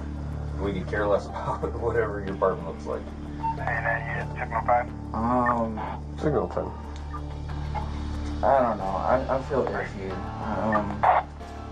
If you guys want to come by another time, just not right now. Let me at least have a day where I can clean up and do things. Wade's refusal to let them in only deepened suspicion. He insisted it was just too messy inside, but the officers knew better. With Wade stonewalling, they had to come up with a plan fast. Okay. Well, here's the deal, Wade. If we gotta get a search warrant, we will. Alright. Okay. We don't want to go that route. I know. That's a lot of work for all of us, including you. So, if we gotta do that, we're gonna have to detain you and put you in the car for a little while. Alright, until we get that search warrant. It'll take a couple hours. But we should be able to get it. All we want to do is verify she's not in there. If she's in there, can you just have her come out and say, I'm fine? Well, she's not though. That's the thing. Like, I mean, I can open up and I'll say, hey, KJ, Kelly, and there's no Kelly or KJ. You mind if I just stand here and look in? You can. I mean, I don't have her here. Okay. Honestly, she hasn't been here in months. Do you want to come in? I'll go in, Wade. Thank you. I know you know me enough. Like, yeah, I just. It's not much, but I don't have. I mean, I got my friend's sunglasses here, but. Not much painting. And then I got all this plant in my bedroom.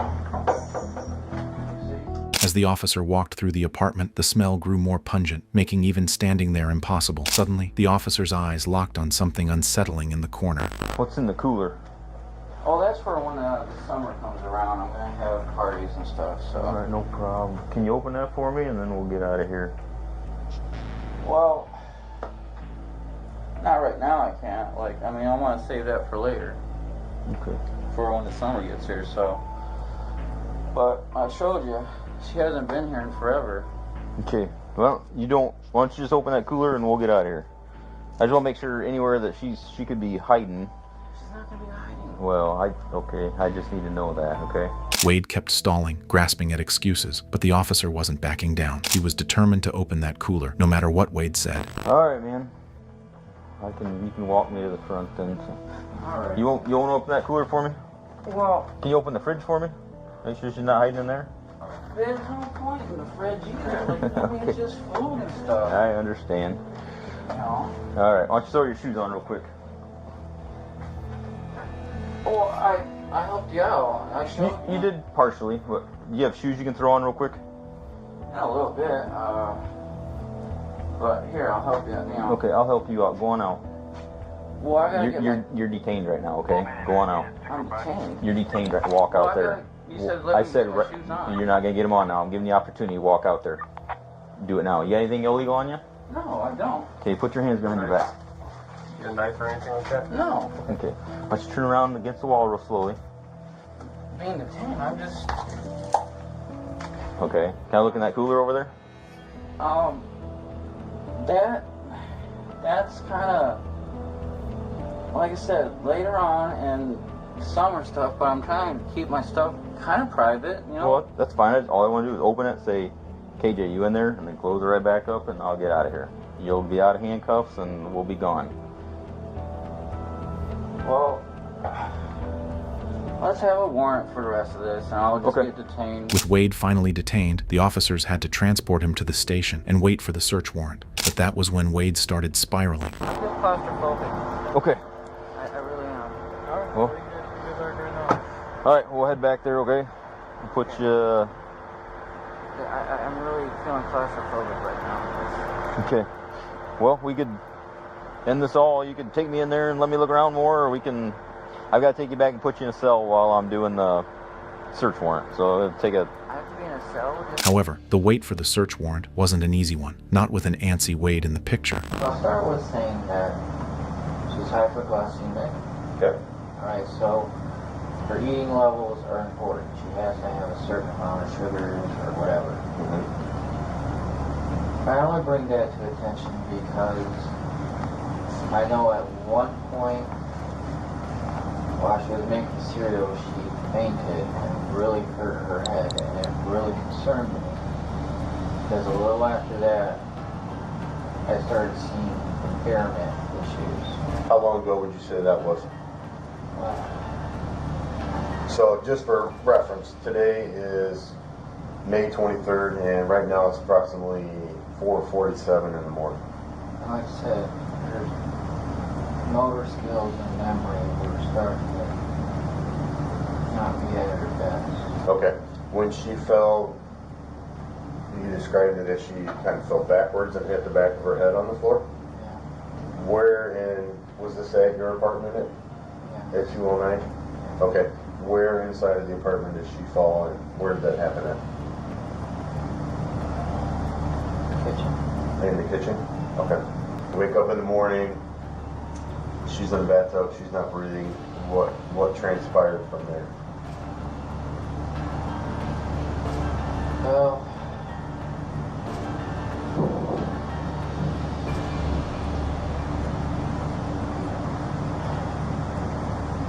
not pretty, I'll tell you that. Seeing things that I can't unsee, but...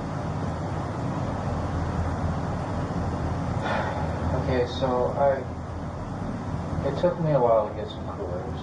In the process of that, I would run cold water on her until I got some coolers, because I was like, I mean, you have a lot of detective shows, right? Sure. You know, so they're they good. tell you if you keep your body cold or something, maybe it'll preserve it. I don't know. Maybe I'm ignorant in what I'm thinking, but that's TV, right? So I kept cold water running on her a lot. When you say that, you mean that she was still in the bathtub, I assume? Yeah. But Wade didn't stop there. He was about to reveal something so twisted that it would leave the officers shocked in their chairs. I wanted her to get back to good health. I've seen her go through some bad situations, and I thought she'd be tougher than that. Like, be able to just...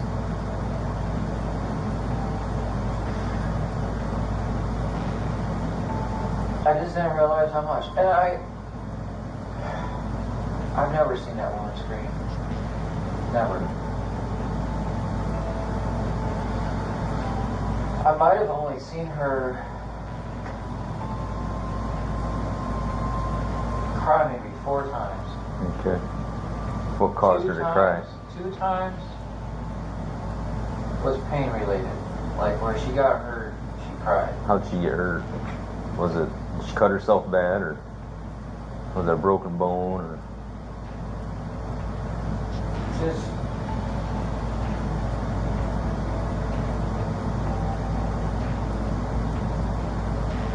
I don't know if I don't even want to really talk about that. I just know that that's the only time I've ever seen her cry.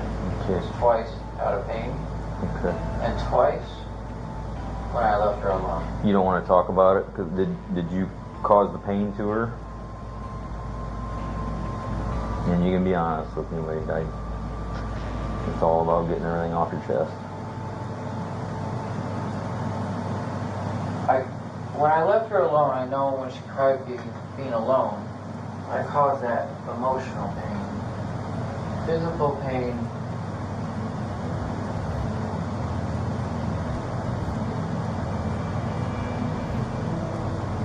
I don't think me causing her physical pain caused her to cry. I think,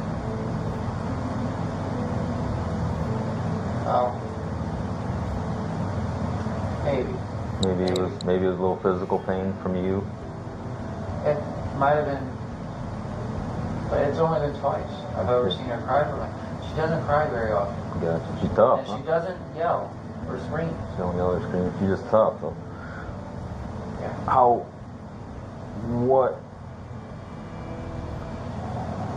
Why would she have cried from a physical pain from you? Did you guys get in an argument or something? And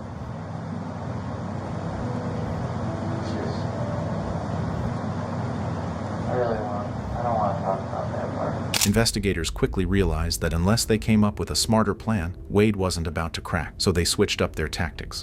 It's important to get it off your chest. I don't want to. I don't like the fact that I caused her pain. We would rather find out from you telling us if you knew how she died rather than finding out from the autopsy. Right. If we find out from the autopsy that you're not sharing the whole story, like 100% of it, right, then the prosecutor's gonna look at this and they're gonna probably take it up a few notches, if you know what I mean. Right. What we want is the absolute truth. Like, okay. Physically, That's what we want. had nothing to do with whatever happened in that tub. Like, other than that water, okay, I am taking full responsibility for not managing that water like I should have. Sure. So those flood marks, she got scalded. That was stupidity on my part. The only, like, okay, as far as smacking or whatever, the only thing I ever used on her was a belt. Alright, so if they look at the body, we're going to see belt marks, but Okay. that wouldn't cause. When was the last time you used a belt on her? Probably a day or two before. But Before she died? yeah, but that couldn't cause. I wouldn't think it would. So, yeah. Why did you use a belt on her? Because I don't want to use hands. Okay. What did she do to deserve the belt? Her coming back type thing. Okay. So it was punishment to her. But that's my point. I started using the belt because I didn't want to use hands anymore. Okay. That's why I'm not saying it's that much better. Okay, I shouldn't be physical anyways. But when you were asking about this whole backslapping thing, I stopped using hands a long while ago. Okay. With her is a belt. You're going to see the belt marks. When you guys get the autopsy, I want them to be known. Okay. Yeah, we need to know about that. That way we know where it came from. Yeah. Any other markings or bruisings on her body that we should know about that we can justify as where they came from? Nothing that else comes to my moment. I just know belt marks. Okay. Look for that. I know there's that. And then, like I said, when she fell, look for maybe some kind of blood on her brain. Because it took her the 2 weeks to start to lose all those functions. I don't know what caused her. Okay. We're not going to find any belt marks around her neck, are we? That's just a question I got asked, as she's been asphyxiated by a belt. I don't think you all know. What if we do? I don't think you should be finding things, Okay. Where's this belt at?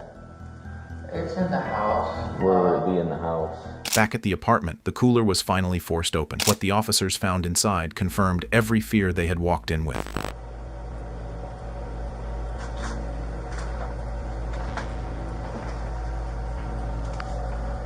So this cooler is what we think might have the other parts in it.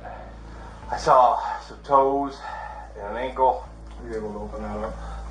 Yeah, there's 2 of them in there. Wade Allen was later charged with multiple felonies, including second-degree murder, dismemberment, and mutilation of a corpse. While in jail, he even attempted to assault another inmate. In January 2023, Wade stood before the court and pleaded no contest. He was sentenced to 39 to 60 years for murder, with additional years added for dismemberment and assault. Next up, we have a case where a routine day in the woods turned into a discovery so disturbing it would haunt everyone involved for years to come. They was back here hunting. While they was out here, you know, getting the deer, obviously, they just happened to look over there and saw it. When I saw that body hair on the, I don't know, but it looked like a female almost. It does. But around the legs right here, yeah, the skin looks like it's cut and like a clean, pretty much clean open cut. On December 2nd, 2022, a group of hunters was hunting deer in a well-known area when they noticed what appeared to be a deceased hog. When one of them took a closer look, he realized it wasn't an animal, but the headless body of a woman. The group immediately contacted authorities, and officers responded quickly, meeting the hunters at the scene. I'm pretty sure they'll want to talk to you, dude. All right, but we'll let y'all know the final result. All right, thank y'all so much. Y'all be careful. Yes, sir.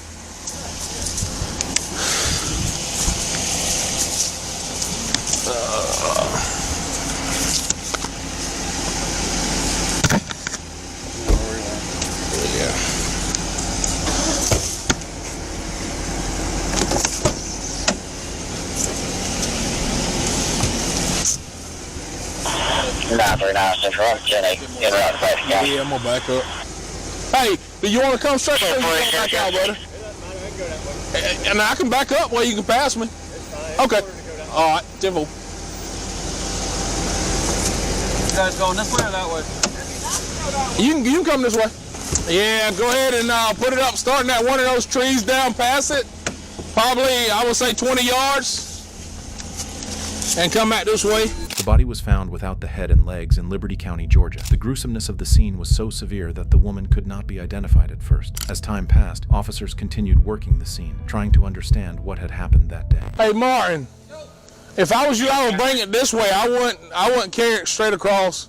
Bring it to here, so it's kind of at an angle, and then you ain't got to go down that ditch and all either. Yeah, I'm trying to avoid crossing over.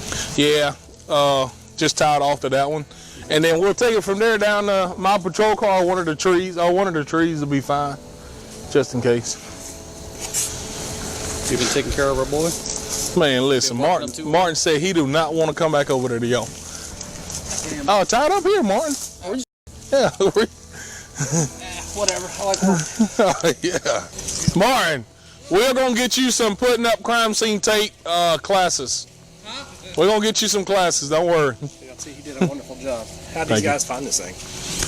So they was back here hunting. They had just killed a deer that was over here. And I guess... They got the deer? Yeah, they got the deer. While they was out here, you know, getting the deer, obviously, they just happened to look over there and saw it. Let me get a bunch of pictures right before I lose my light, okay? All right. Hey, LT, you're good. I'm gonna leave. Yeah, you're good. I'm gonna tape off the end of the road. That's what he wanted. Okay, appreciate it. Bring up my car in, or That's fine. You go. Hold on. You gonna bring your car into the? Oh, okay, yeah. Not into. Okay, yeah. That's fine. Thank you, Mark. since he's already here, I marked it for him. All right. This is gonna be. This is gonna sound crazy, but I know they film down there a lot. Think it's a fake? Well, it looks like there's been animal stuff around it. I didn't know if it was fake or dummy, but I see hair, body hair. Yeah. No, sir. Yeah, when I saw that body hair on the, I don't know, but it looked like a female almost. It does. It Yeah. does look like a female. Just because the way the are caught. Anybody that was here on scene, call them back. Let's get them down here and let me get written statements from them, and I'll have to try to talk to them in a minute. Okay. And then we're gonna back up down here, Okay. away from this area. All right. What y'all gonna call GBI? I would say so, because I don't know if it's missing a head because of animal activity. Yeah. Or if it was gone already.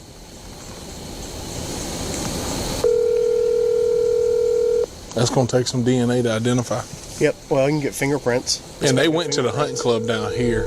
While the officer and the detective worked the scene, another officer focused on gathering the hunter's statements. As time passed, officers continued conducting a thorough search of the area, and that's when they found a crucial piece of the case. Go ahead. Yep. 4663. Good. Hey, right down here by us, by the gate, there's a knife laying right in the tree line. I'm not sure if it's involved. Just stand by. 10-4, stand by with it. If he needs to, he can push it out, Father. Are you still down near the entrance here? Meat on them. Get over here. Oh, sorry. Yep. 10-4, it's right down here at the entrance. 10-4. If you need to push that crime scene tape out, you can push it tell out. him to go ahead and do it.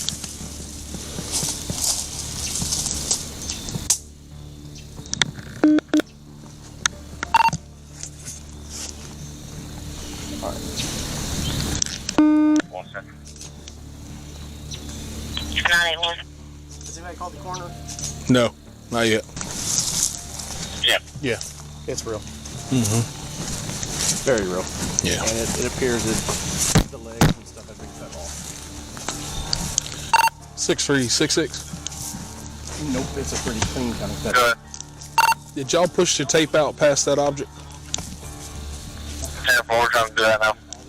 10-4. All right, what about the corner?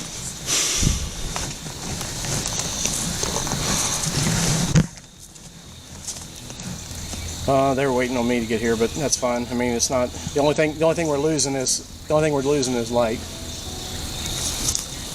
All right. Well, I've got a bunch of pictures, but around the legs right here, yeah, the skin looks like it's cut, and like a clean, pretty much clean open cut.